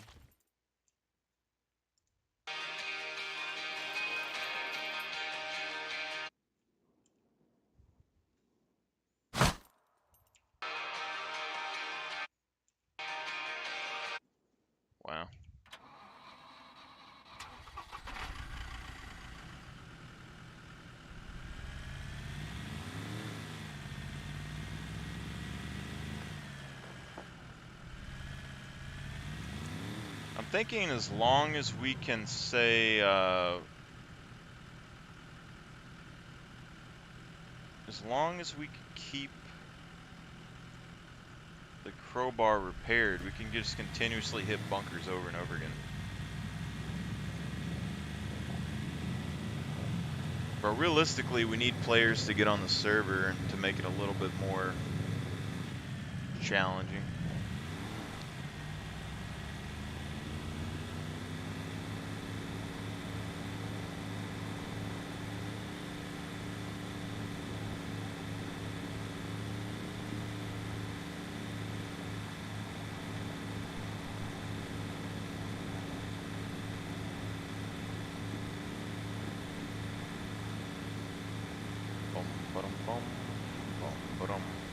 This is what I'm thinking, alright? 10 players on the server, we all put $10 in the pot. Last one standing gets the money.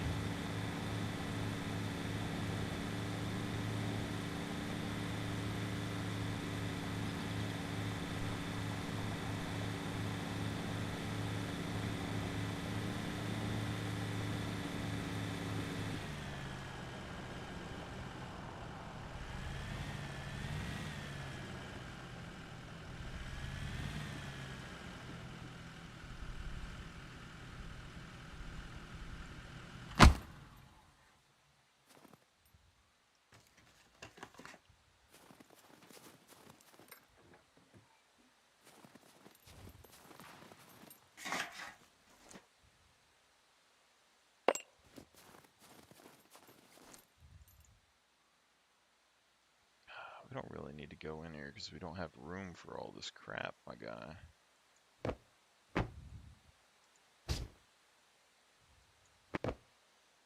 That stuff is broken.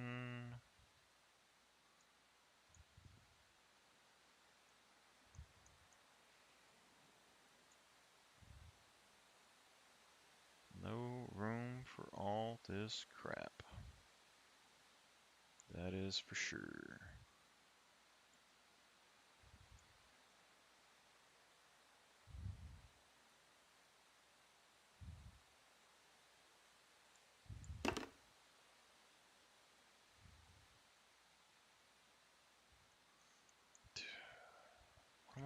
Yeah, I guess we just go back.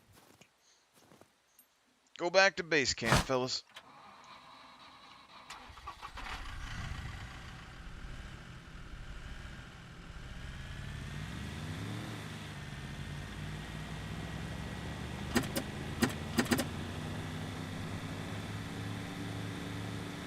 I'm telling you though, this squad is growing on me.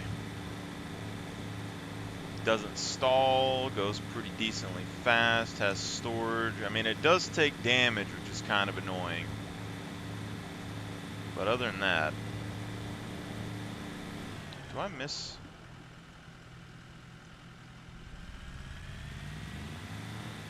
I swear I missed the turn that I'm supposed to take every time.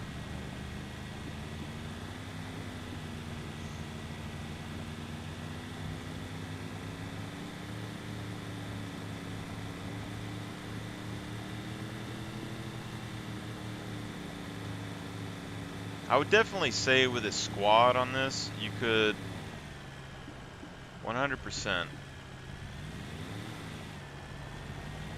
survive on this server fairly easy.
Whoa.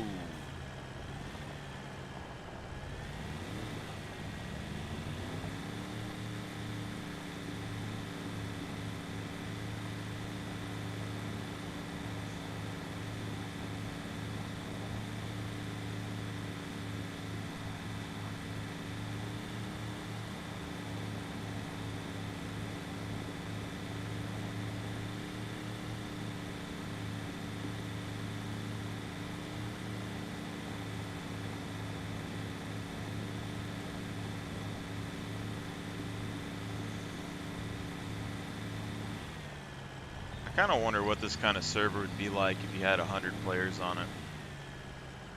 Like, if I could guarantee 100 players on a server and maybe get a little bit of help paying for it. Because that's like, I think like with all the best settings and 100 players, I think it's like 60 bucks a month or something.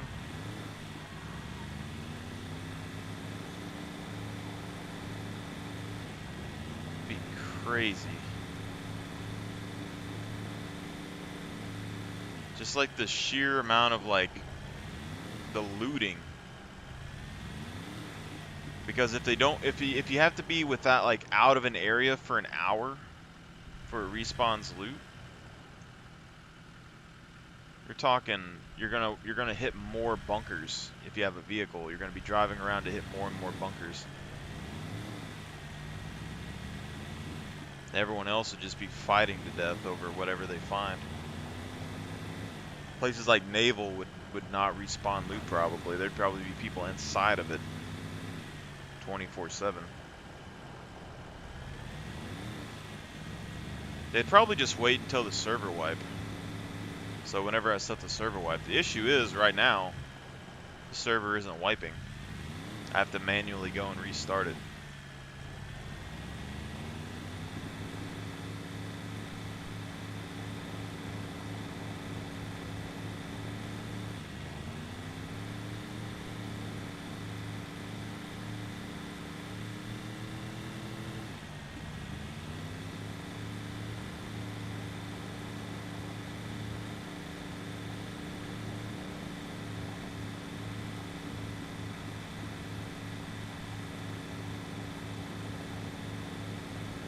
I really need to go around and try to find a pickup at some point. Probably be the best thing I could do. Upgrade my vehicle.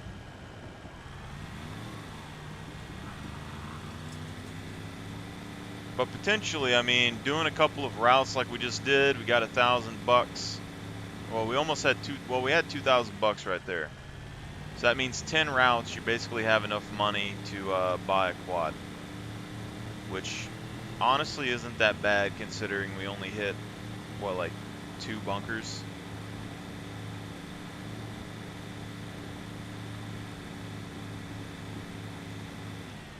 That's like the weird difference between like a hard setting server and like a high loot server. Because like even official server, you go and hit 1 bunker, you make 10, 20 grand. Boom. Hardcore server, you go to a bunker, you make 5, 10 grand, but that's still only like, you know, 3 or 4 runs. This server, extremely low loot spawn.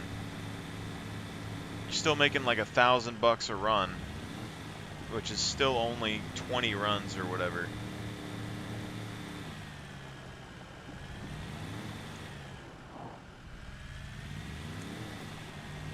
Like if I go to the castle and I'm able to find, because the swords are still spawning there, it's just there isn't really anything spawning in the crates. I can go there and still guarantee probably about $1,000 a run.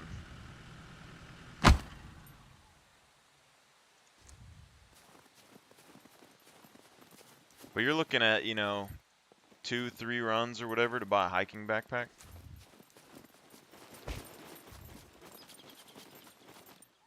Bomber puppet. Oh.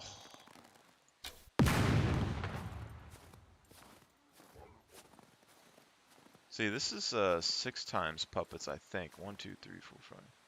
Are more people on the server? Oh, whoa, whoa!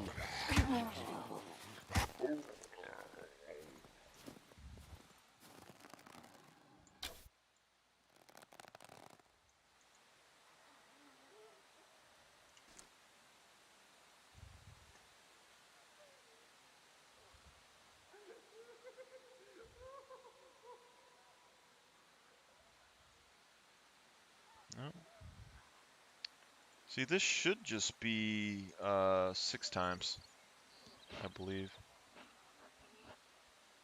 I think it just froze my computer.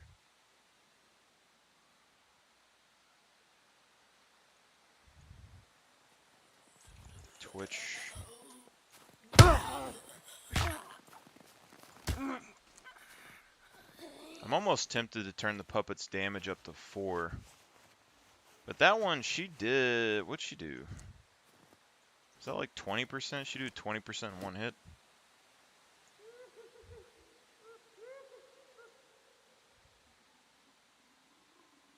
Let's try and get this reopen again. Let's try and get this reopen again. Let's try and get this reopen again. Whoa. Let's try and get this reopen again. Whoa.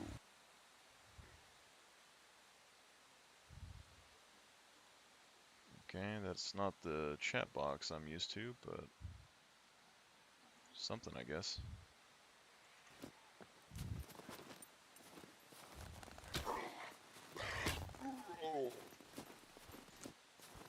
There's the thing, right? Even though my character isn't the strongest or whatever, the fact that a bow and arrow is just this darn good.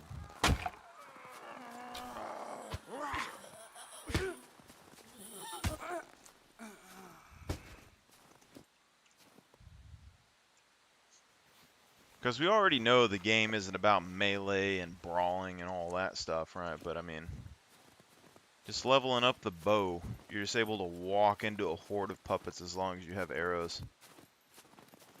Look at this. We did the whole trip this time. It only gained half a circle.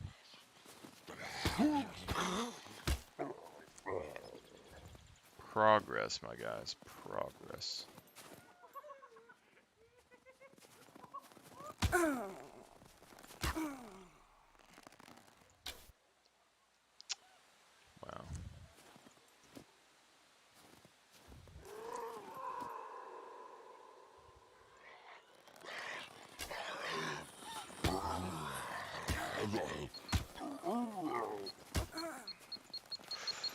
Crap.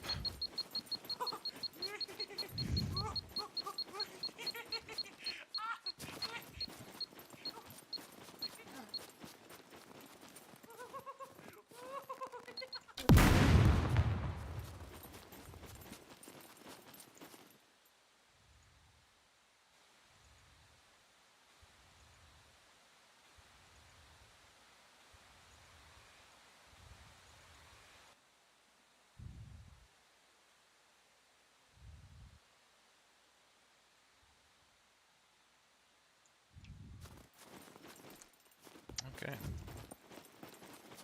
Progress is being made.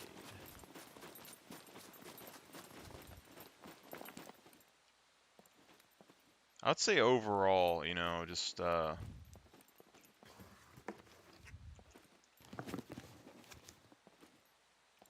isn't particularly worth it to have brawling all too much, but I mean, it's not bad. It's just having to level. Does this just fill up? No.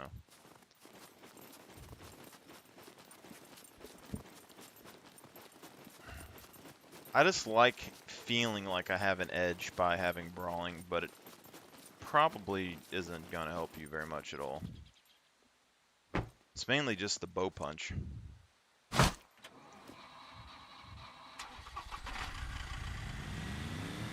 See, but now we have a gas can, which means we can go way farther than we were before. Potentially.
Well, we can't fill this?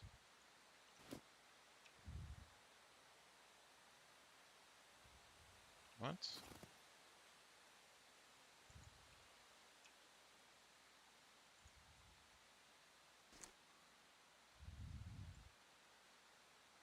You're telling me that this gas can is worthless.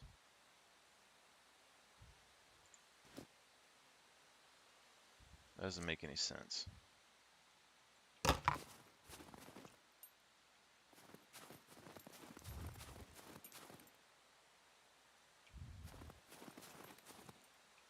How does, like, what?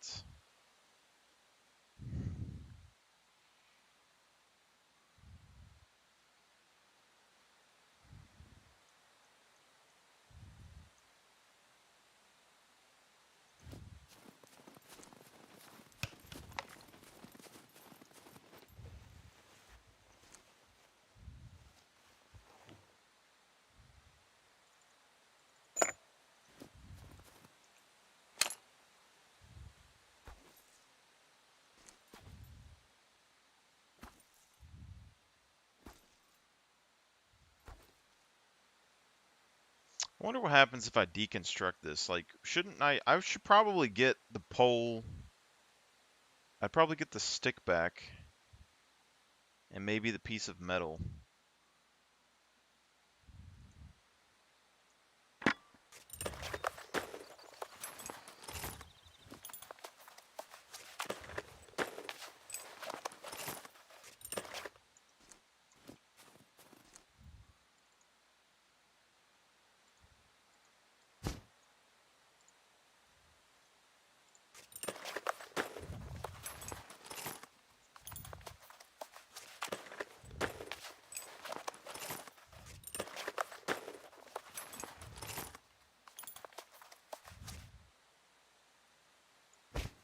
Honestly, though, with the lower loot spawns, engineering is more viable because it would save me money buying ammunition.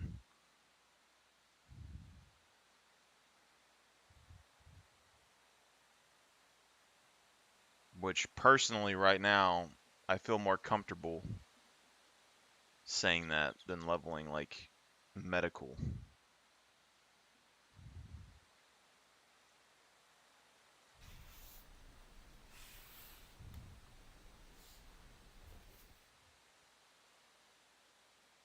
I forgot to sell her quiver, too.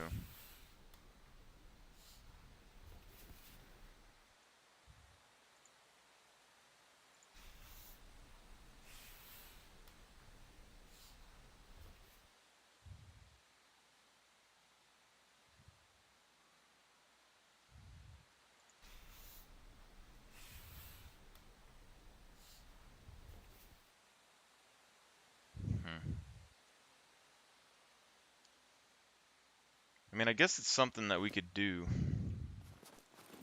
Make another character with advanced engineering.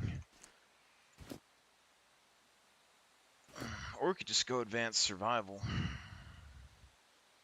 And actually level up our medical later.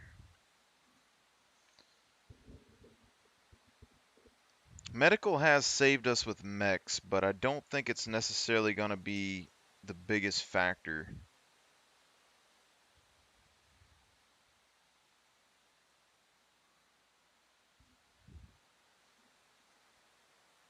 Basically, we would start out with all this. We would need less toolbox uses to build stuff, which would save us a little bit.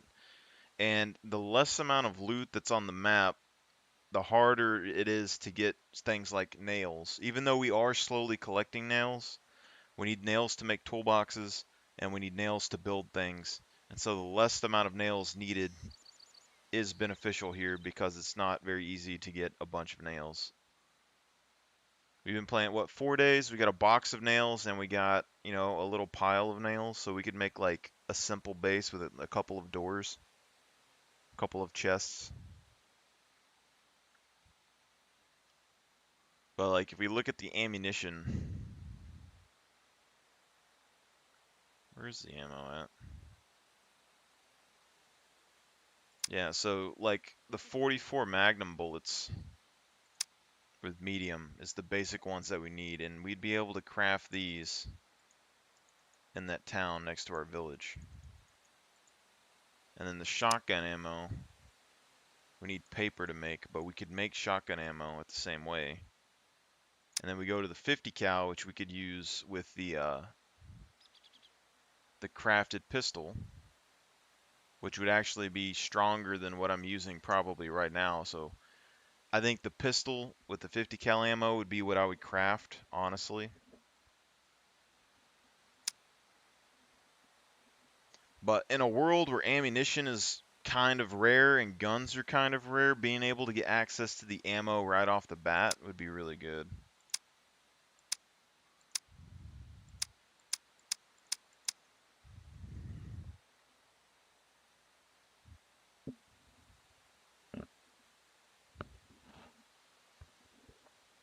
Hmm.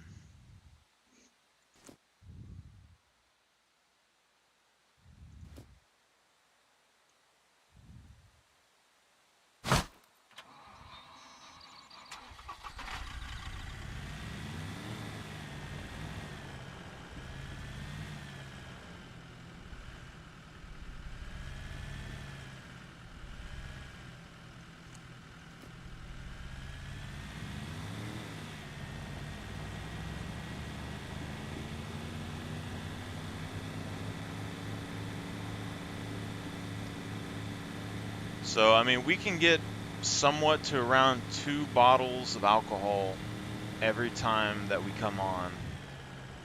Or every time that we go to a bunker, we can potentially get 2 bottles of alcohol every time.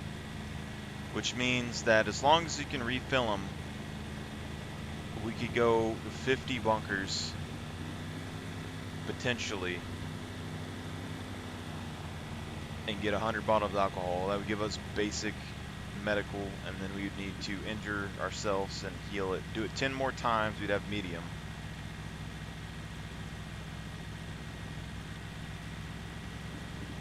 And 100 more times you would have advanced. It's actually less than that, though. The real question is how to give yourself a C4 bleed without a teammate.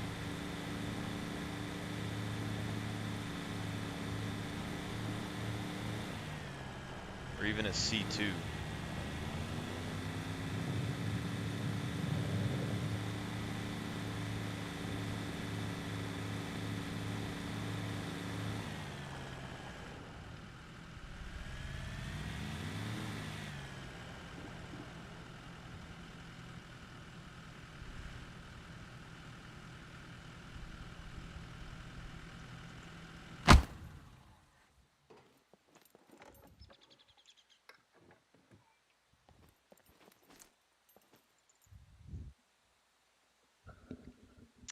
We got another crowbar in here, so I mean, crowbar really isn't the thing that's going to hold us back here.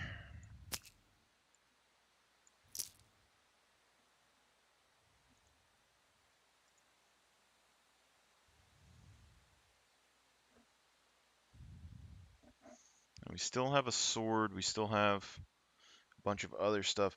The question is, if I make my other character, do I just want to go ahead and give him advanced melee? Because potentially, you know, if I'm going to fight players, it's probably not wise to try and fight them with melee, or with brawling. But I do like having the boxing skill. I could just use melee weapons more often, but it is riskier.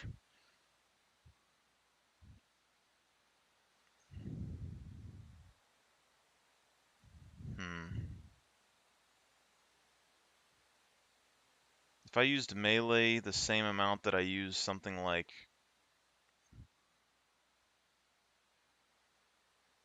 archery, I don't know if it would level up the same at all. I doubt it.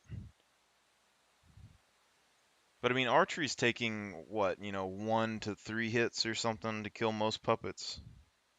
Melee would use a lot more hits. It'd be a lot more difficult.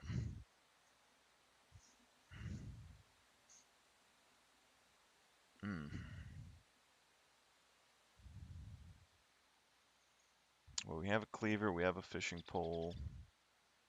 We should have 9mm ammunition in here. Join those together. 9mm ammo should go in this gun, I believe. So we'll have a pistol. You can use 9mm. You can craft ammunition.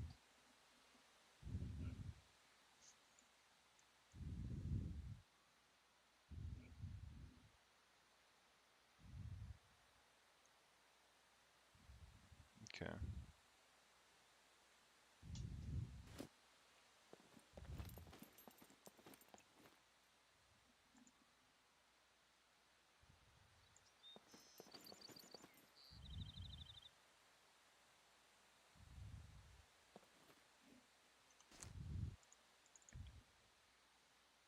Payforviewers.com.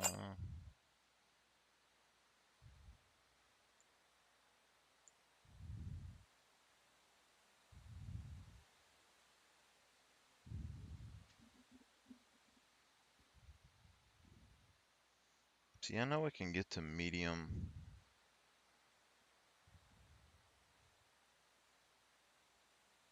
I could just farm this guy up. Probably should. I think we just... Ah, crap.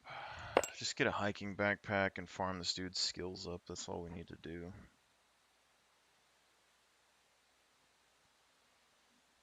I just don't wanna...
Box of nails. Like, what are the odds?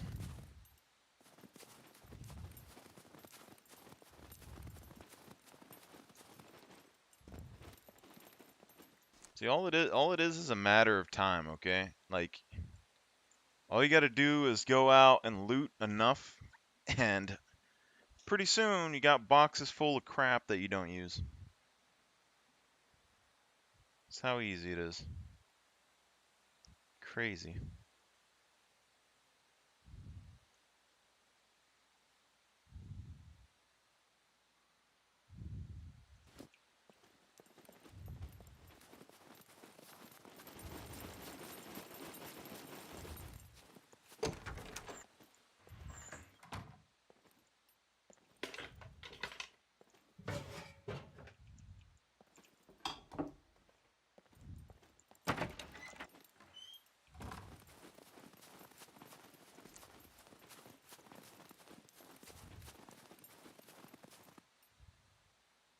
guess we should make another box.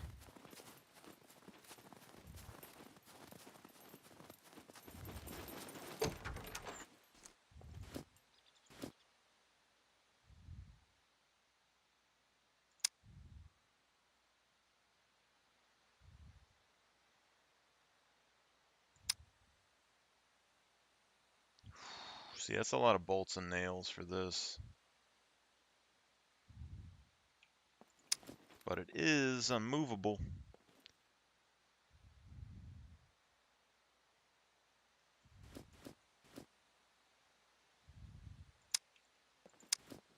See, but this is the thing, okay? Like, I can claim this and build around this.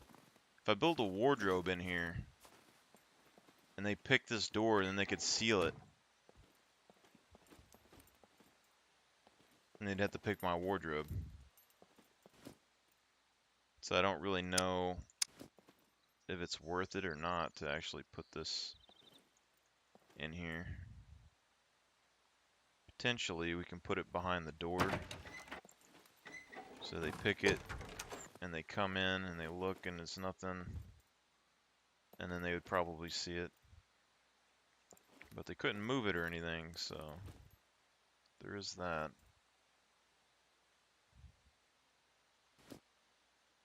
I don't think they would get rid of our bolts. I think we go like 50-50 bolts and nails.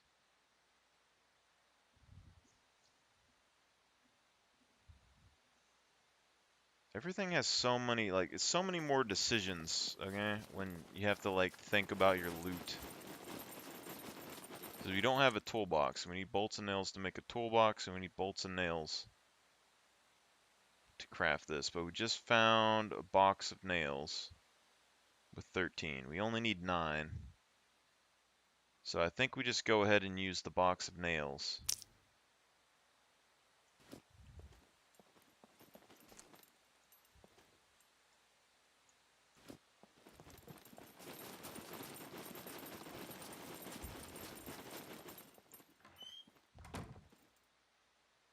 Need 3 scrap metal.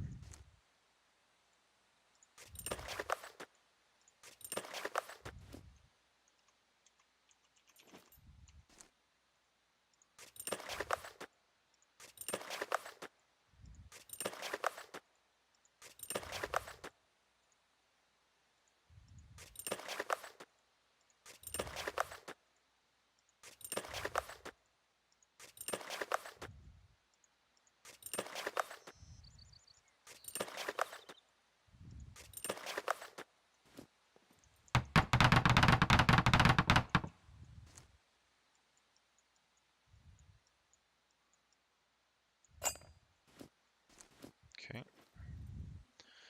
2 more scrap, toolbox, and some wood.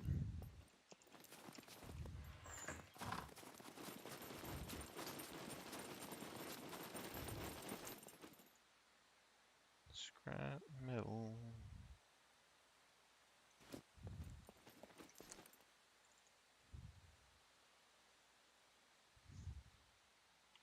Damn. It look like these other logs despawn, so.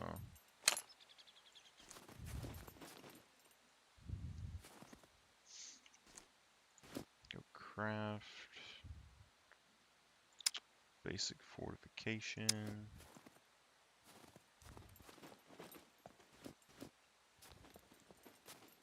See, I don't even think it's worth it. You're gonna waste a nail on that.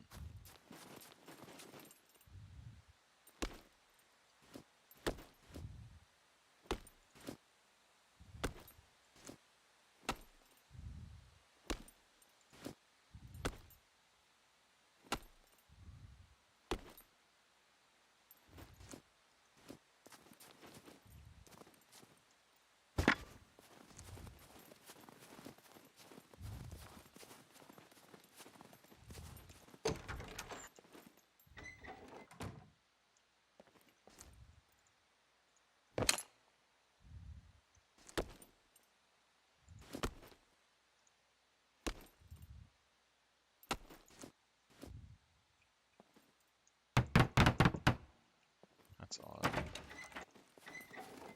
Should still be 4. I kind of want to increase the durability of things, to be honest. Like the fact that you can have a metal axe and cut a tree. So like, we cut a tree down and 1 log, right? We use 5% durability on that.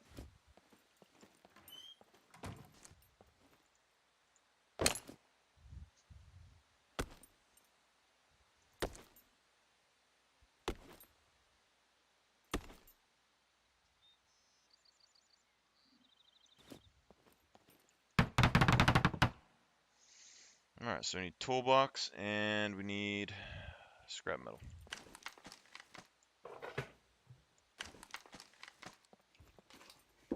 Probably what I would do here is like put a box right here and slowly collect the wood and put it in the box. And then you would have a bunch of wood. Put in a fire.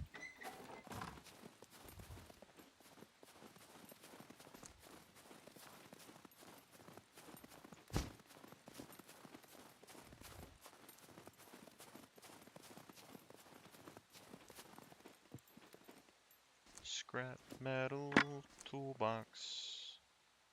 Okay, so this, we got the hammer. We should just need, what do we need here? Got all that, need scrap metal. So we basically just need a bunch of scrap metal.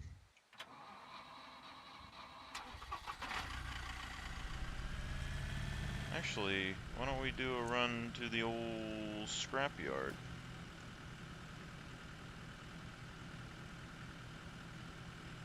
I kind of want to see how good of a loot run they have here, so... Where the hell were we again? I think we were in D1, I believe. So I think we have to follow the road out and then follow it across the river.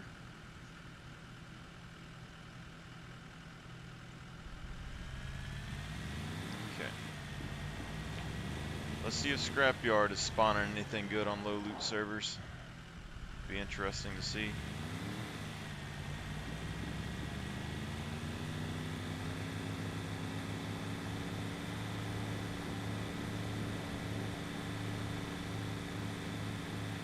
Scrap metal. Wow. So it should be this direction.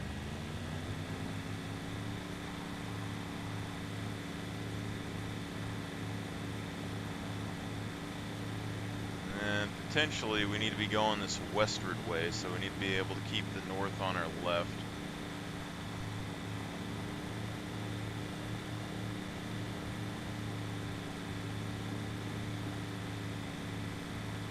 And I'm assuming we're going to have enough gas to do this. There is a gas station in between us, so should be alright. So we don't need to go north, we need to go west.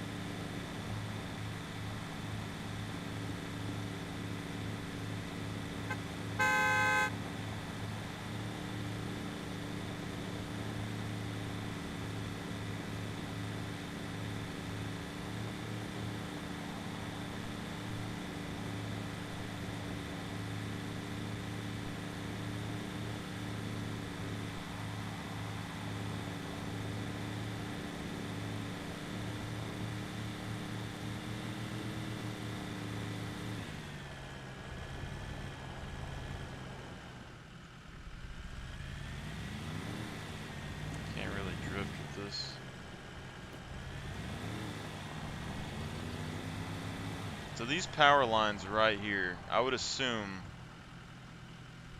those connect to the power, the nuclear power plant somewhere.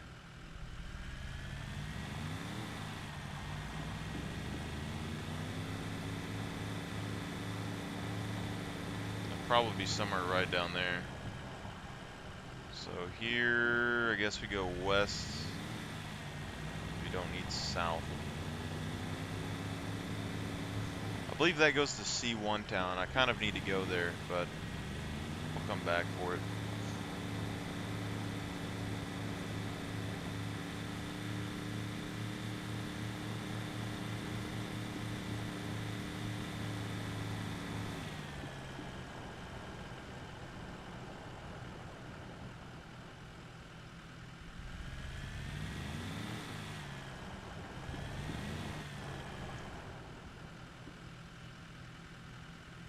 I guess this just circles around.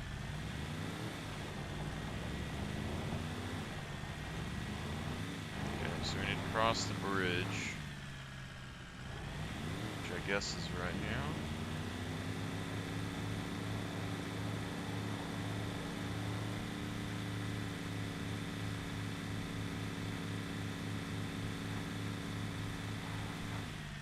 You can build under this bridge. I mean, it's not the best base spot, but you could park a boat right there.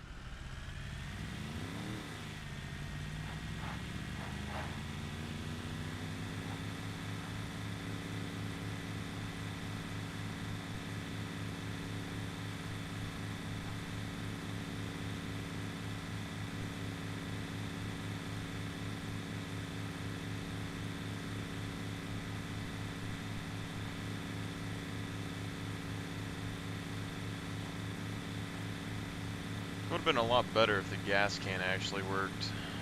I don't know if it was a glitch or if maybe it was too damaged to fill. I don't even know if you can repair gas cans.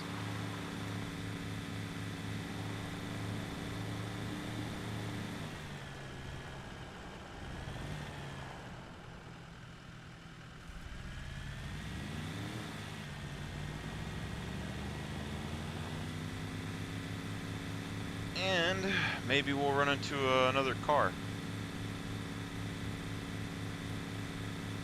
I mean, it'll suck to have to run back on foot, but I mean...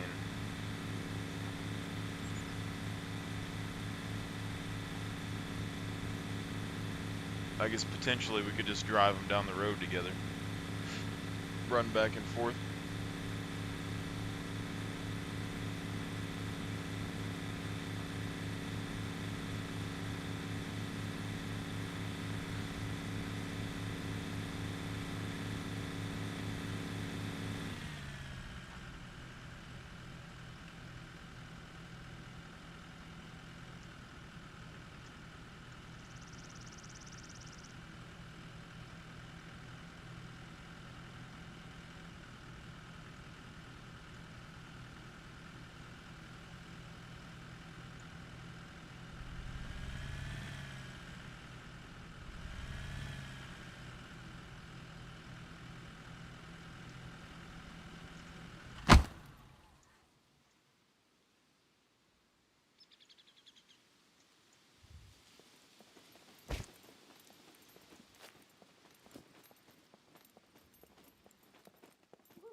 I almost had him too, he's right there.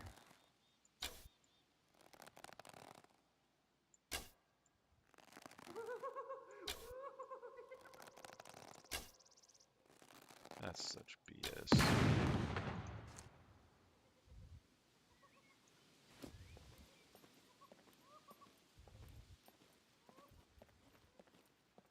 Yeah, I used all my arrows.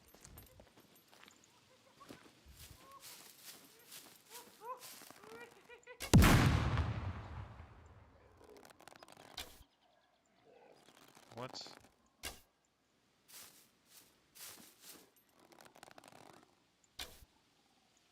Okay, I swear that hit, but whatever.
Arrow? Yes, sir.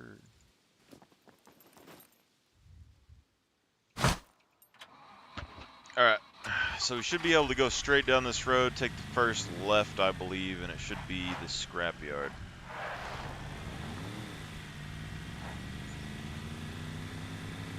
See, I'm assuming somewhere in this vicinity. They already said they're going to add a big city, so they're going to have like a city that's smaller than the other one. Somewhere up in here. So these power lines, I would assume, would run directly across wherever the nuclear power plant's going to be at some point. And maybe they would even put it where the bunker is. But I'm guessing it would be somewhere over here, because they already have the dam for the west, the windmills for the south. Nuclear power plant would be this side. And this side has access to the water.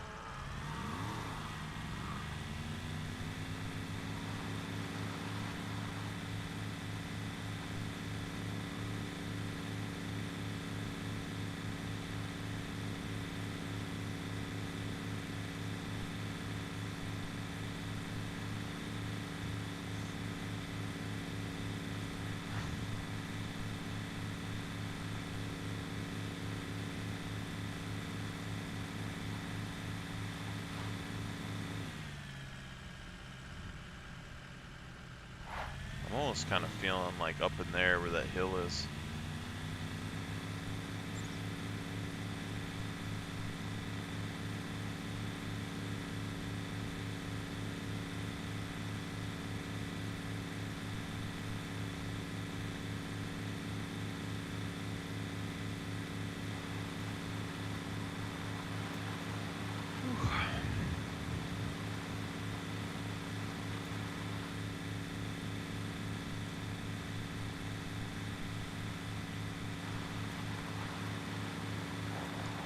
That's a pretty big hill.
know what I just thought about?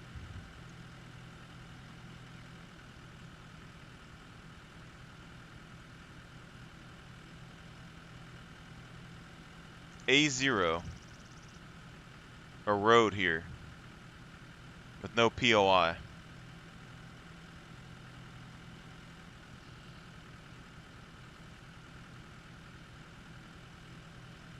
Nuclear power plant's probably going to be right there.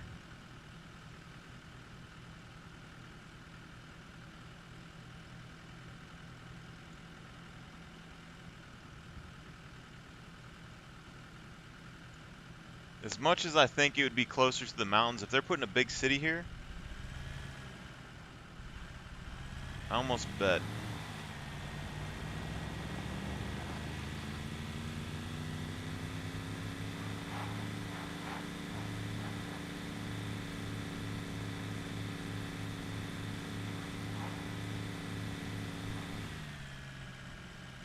Cave? I think it's a cave right there.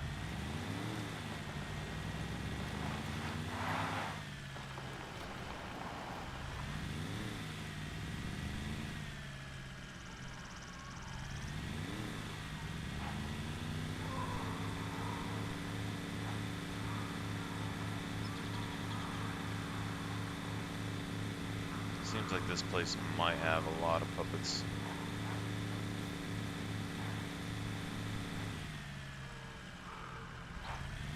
Like an absurd amount of puppets, to be honest.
Good amount of puppets in there for sure.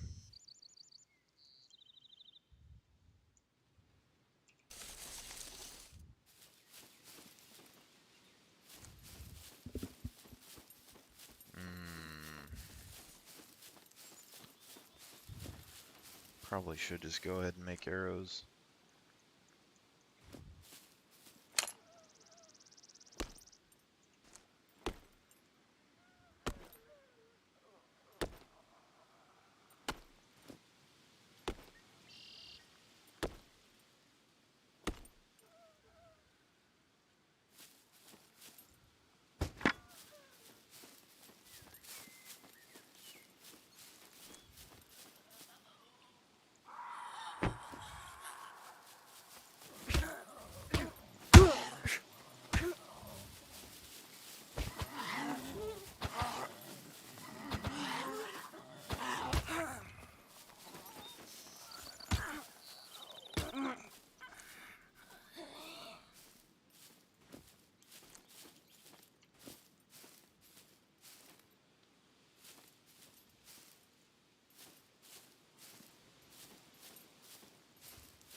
Alright, let's see what kind of stuff you can find in the scrapyard.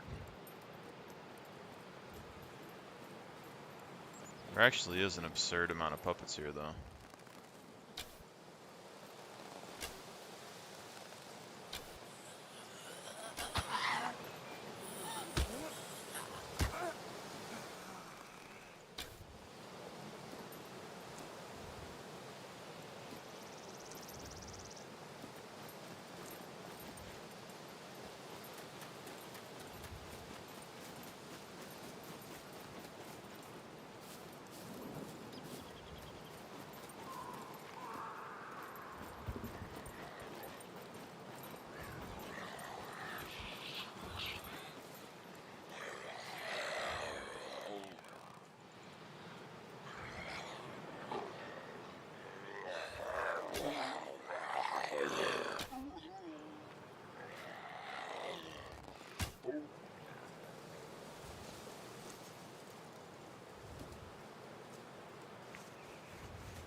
Still not particularly hard to deal with puppets as long as you have a ranged weapon, so...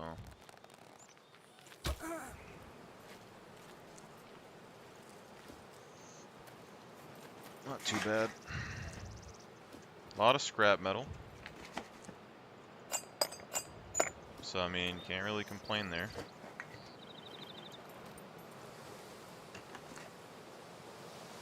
A lot of scrap metal.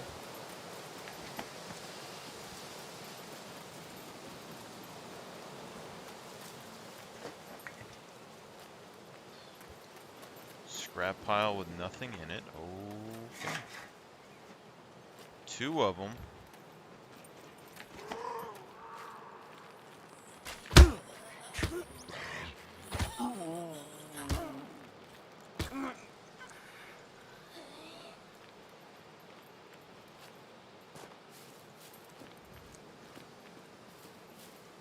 To be honest, that's a little crazy. I mean,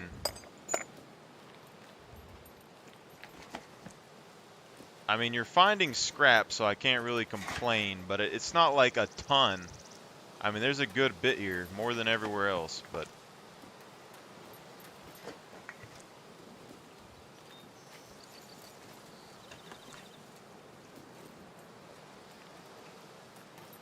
And this is on a low loot pop, so this means that D4 probably has a bunch of loot inside of it.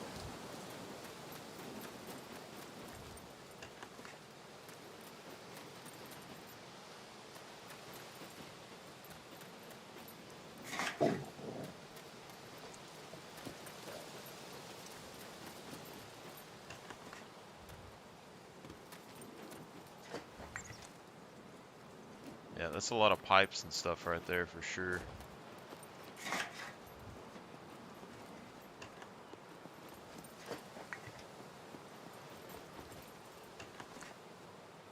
Got large stones.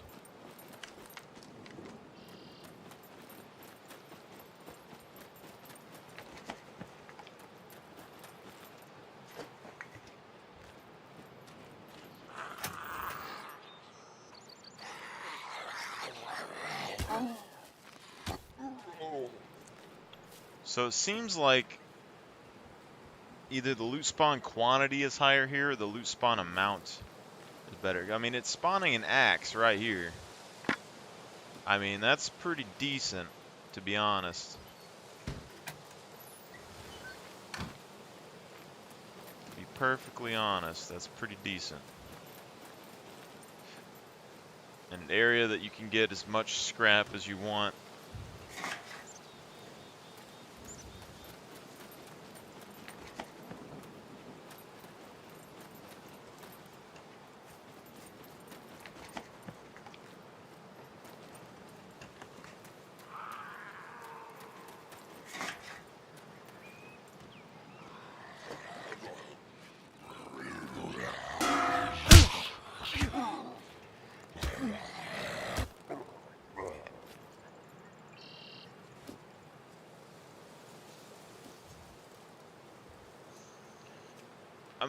I mean, I guess there's not as much scrap as I thought there would be, but there's still a lot of scrap in this place.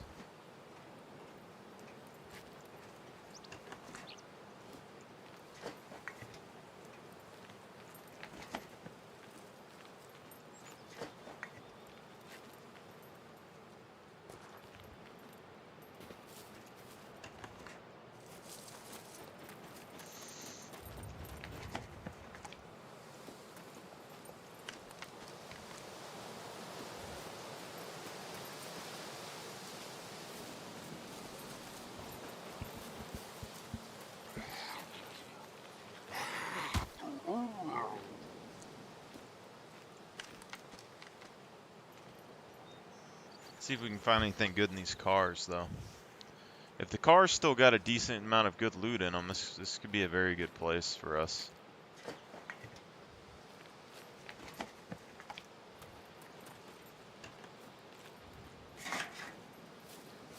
I don't really know how it works. So we got a lot of pipes. A lot of pipes. So that's good. I think we just start down here, maybe. See if there's any rubber.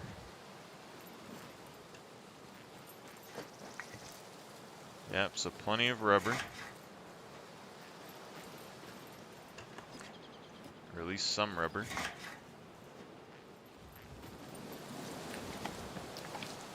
Can't really complain with that, man. I mean that's a decent bit of training sortage right there.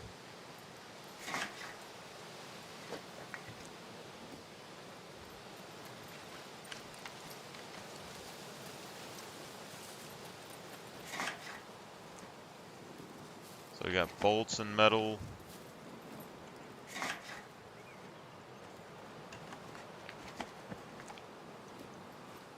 Wire.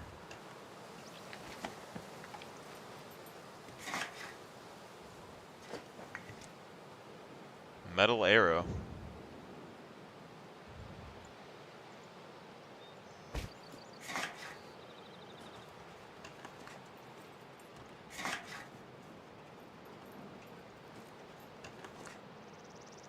Money and a walnut.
Tire repair kit.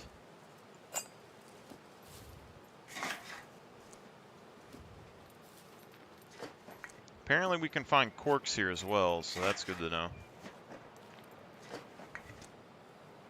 Ballista bow. Ballista bow, my guys.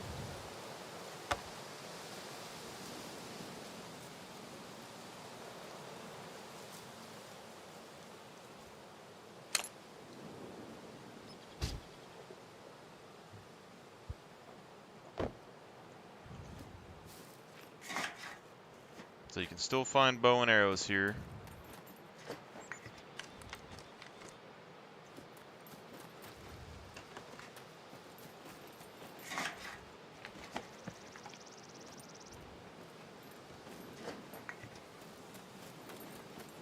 Still just a really solid loot area. I mean,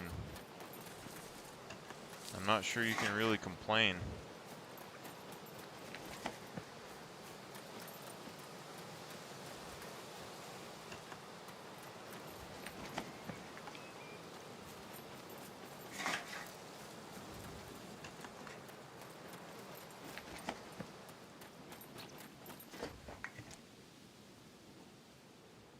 Box of nails, lead plate, mobile phone.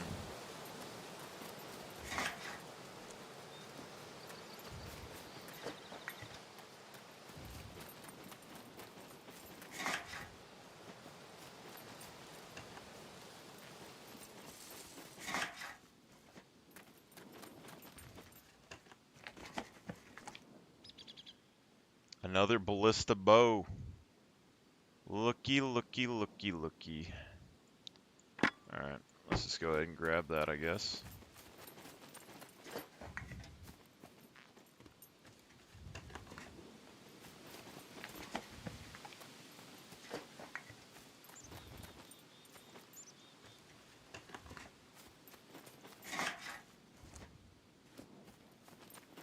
Scrapyard, 100% worth it.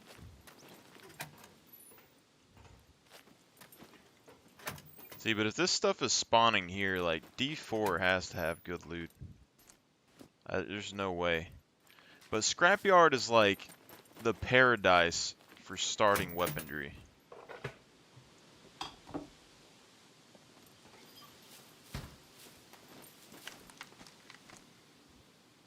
Mobile phone. A lot of bolts, stuff like that.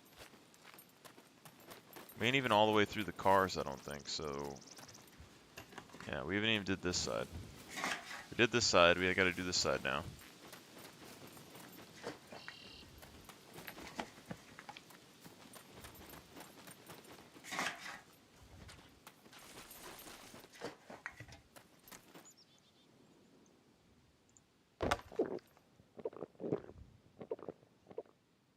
Talking 2 ballista bows that we could craft repair kits for, get these to 100%, potentially sell them.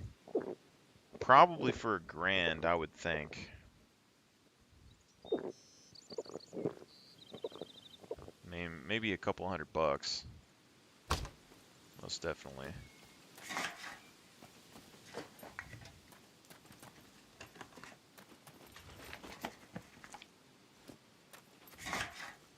Potentially all the bolts you could want here. See, but on a populated server, this would be a big PvP zone.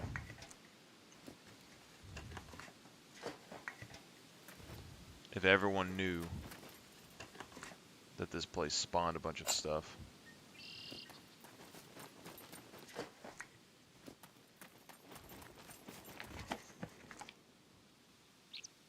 Kitchen knife, lead plate.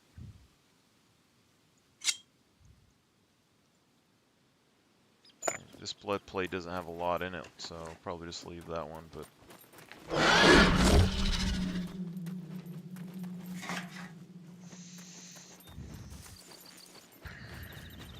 These cars are too good, man.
Another ballista bow, a car battery, soap, metal crossbow, metal arrow. For some reason, these don't stack. We got metal arrow. We got another ballista bow. So, I mean, I can't even carry it. That's where we're at with this right now. I mean, that's absurd.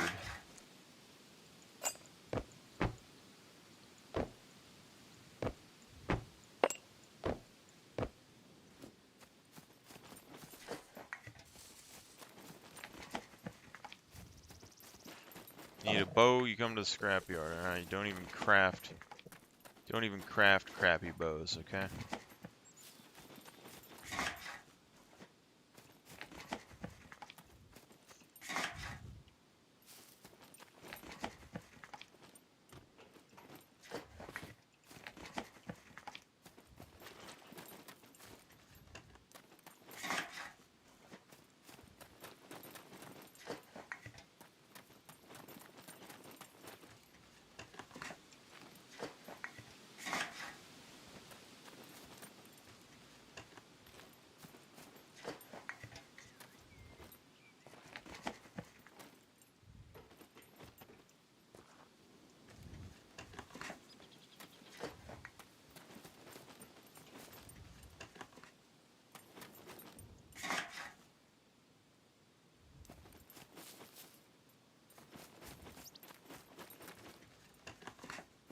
I don't think we've already checked this side, did we?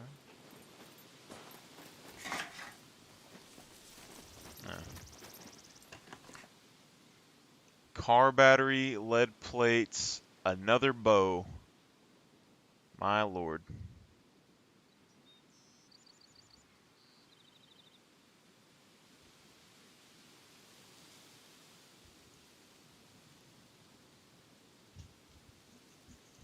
Depending on how much you can sell these bows for, I mean, this might be the best place to go. I mean, this right here alone, you can deconstruct this to get like 2 full lead plates out of it. So I can craft all the ammunition in the world just coming over here. That is nuts.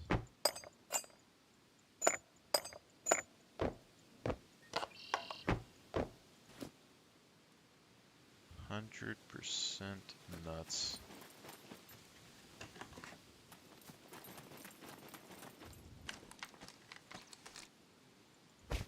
Soap is good. So soap is just really good. This place just has a bunch of like all the starting crafting materials that you need right here.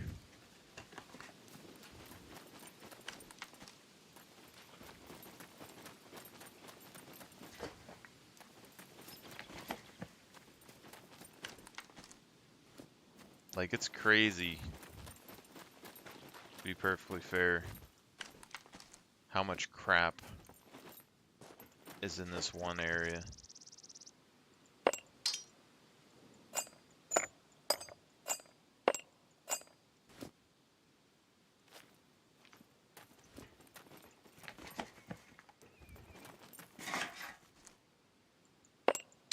And this is like on the lowest loot server you can get. Like, if I dump this down to 0.1, then these places would be like, basically nothing on the map. And then this place would probably still have a decent amount of stuff. It's just nuts. Completely nuts. We got bricks over here.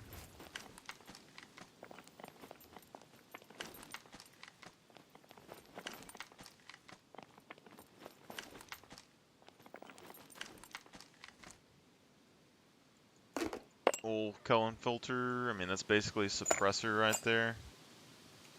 Pretty much all of the bolts that you would want in the world. So, I mean, now you gotta find a place that has a lot of nails. Maybe the lumberyard. I don't really know.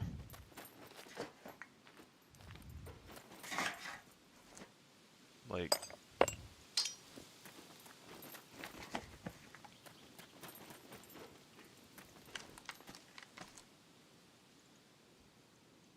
Honestly, just the amount of money that we were finding on the ground.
Honestly, though, tire repair kit's a big deal.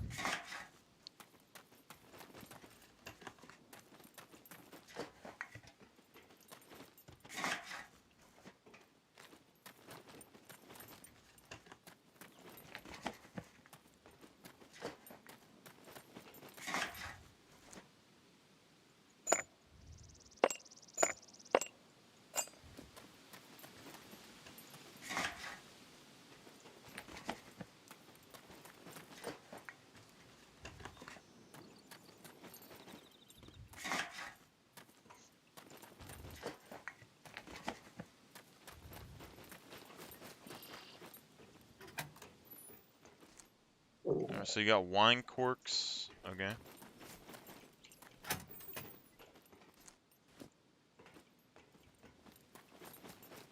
Good old wine cork.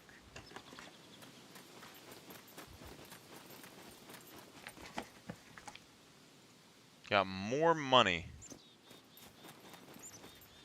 Holy cow.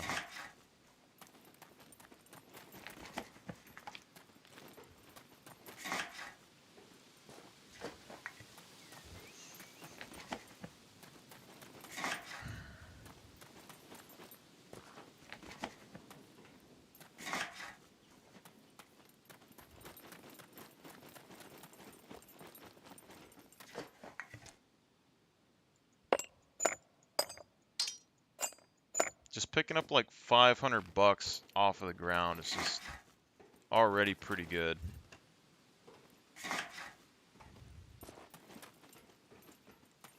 I'd honestly say if I started, like, if you didn't want to hunt animals at the start of the game, 100% right here, junkyard, A0 trading post. Potentially Z0 airfield. It's the best low area. Scrapyard's pretty PvP focused though. Usually. Compass and thread.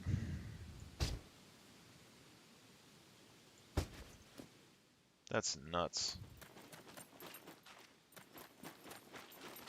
Absolutely nuts.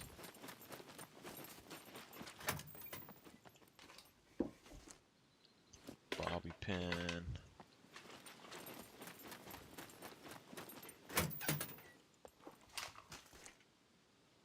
Banana.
See, these, I don't really know if they're necessarily worth my time. Singular vehicles. I mean, we found something good in one of them a second ago, but I mean... Another ballista bow. So you're talking, what was that, 5 bows, 4 bows so far?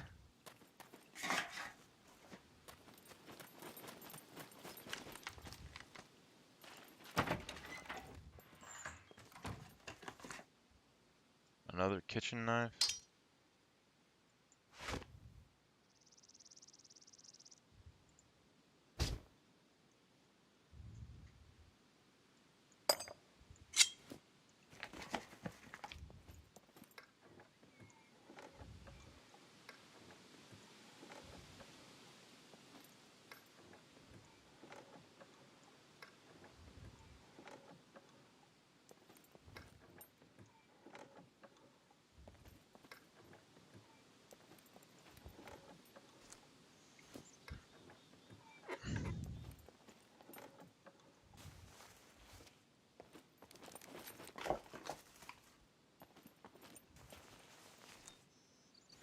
Got glue.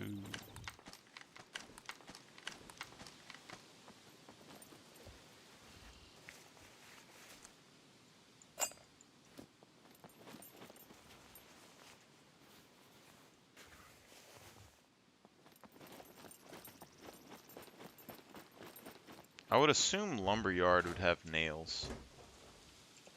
Just seems like a place that would have nails.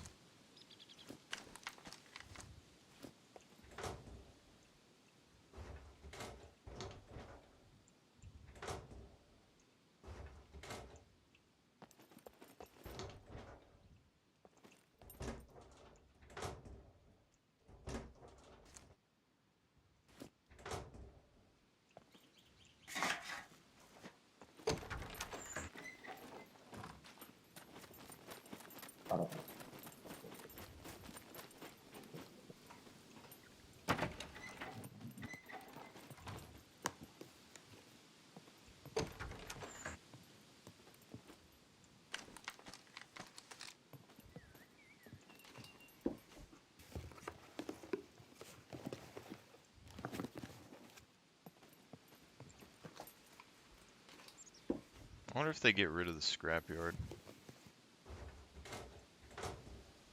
Or maybe it's like part of the city. Could be decent.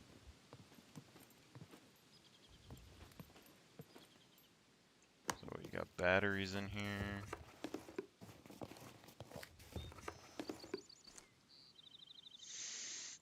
Two batteries.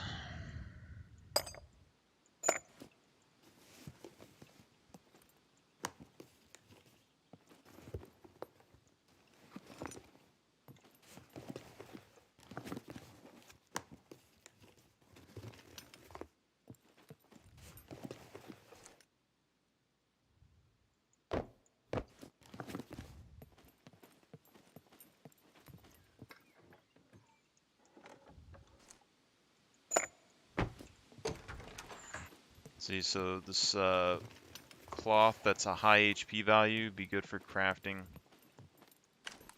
craftable weapons. For sure. What is that? Bone.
That's not good.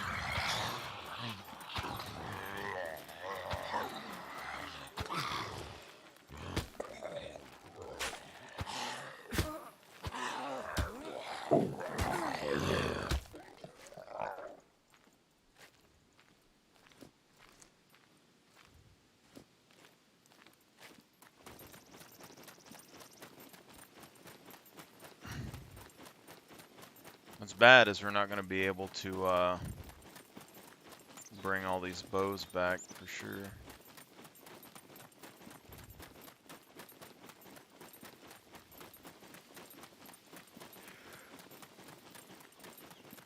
I mean, that's a big thing though. Just have something here, slowly collect bows, toss it in a box.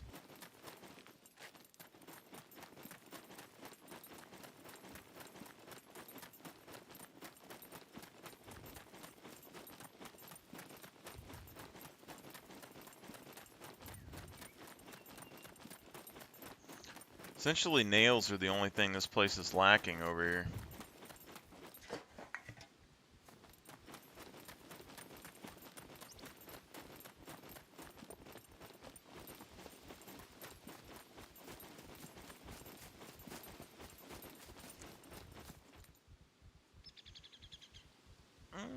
Might be able to make this work.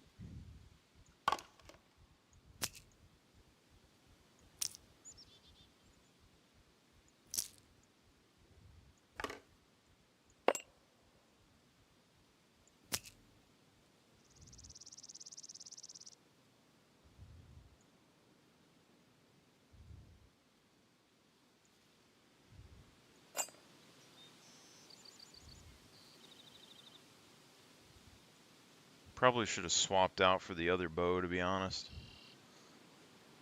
The one that wasn't so damaged. Could have sold them.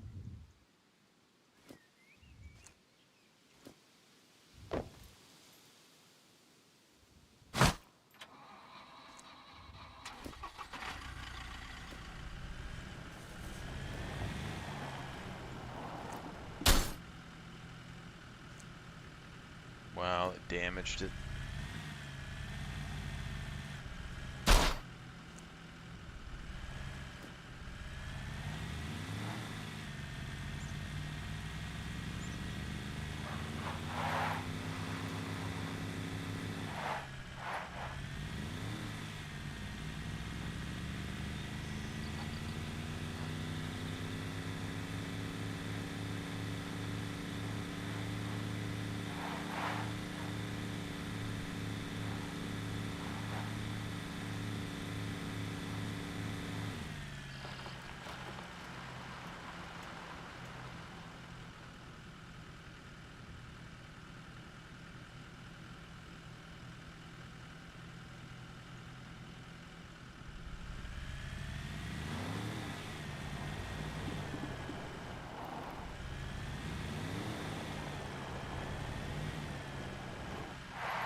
I think this is going to be where my bed is.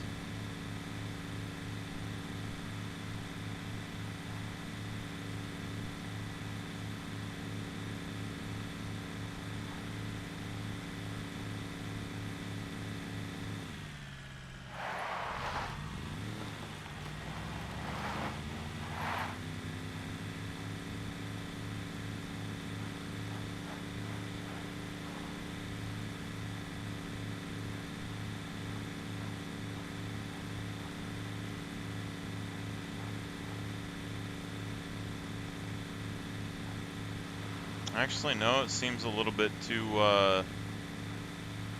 deserty over here, to be honest.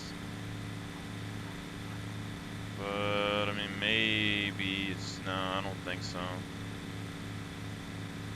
It's not the right colors.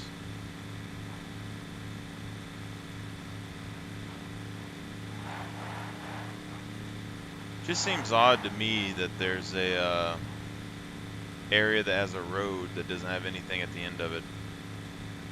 There's actually 2 areas like that though.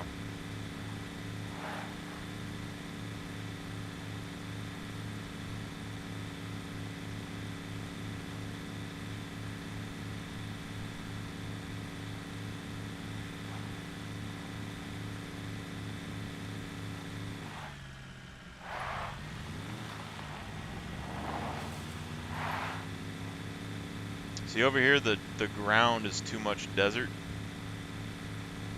But this road goes all the way over to the cliffside.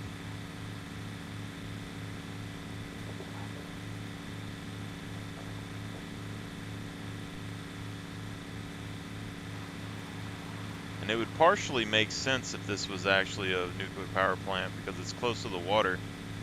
It's isolated. But I guess it's, you know, next to the coast, so not necessarily the best.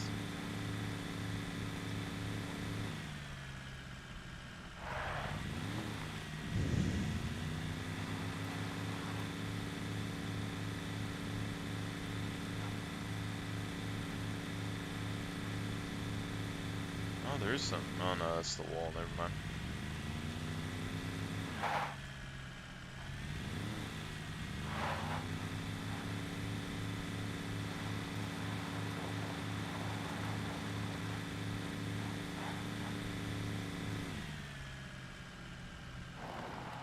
See, dead end road.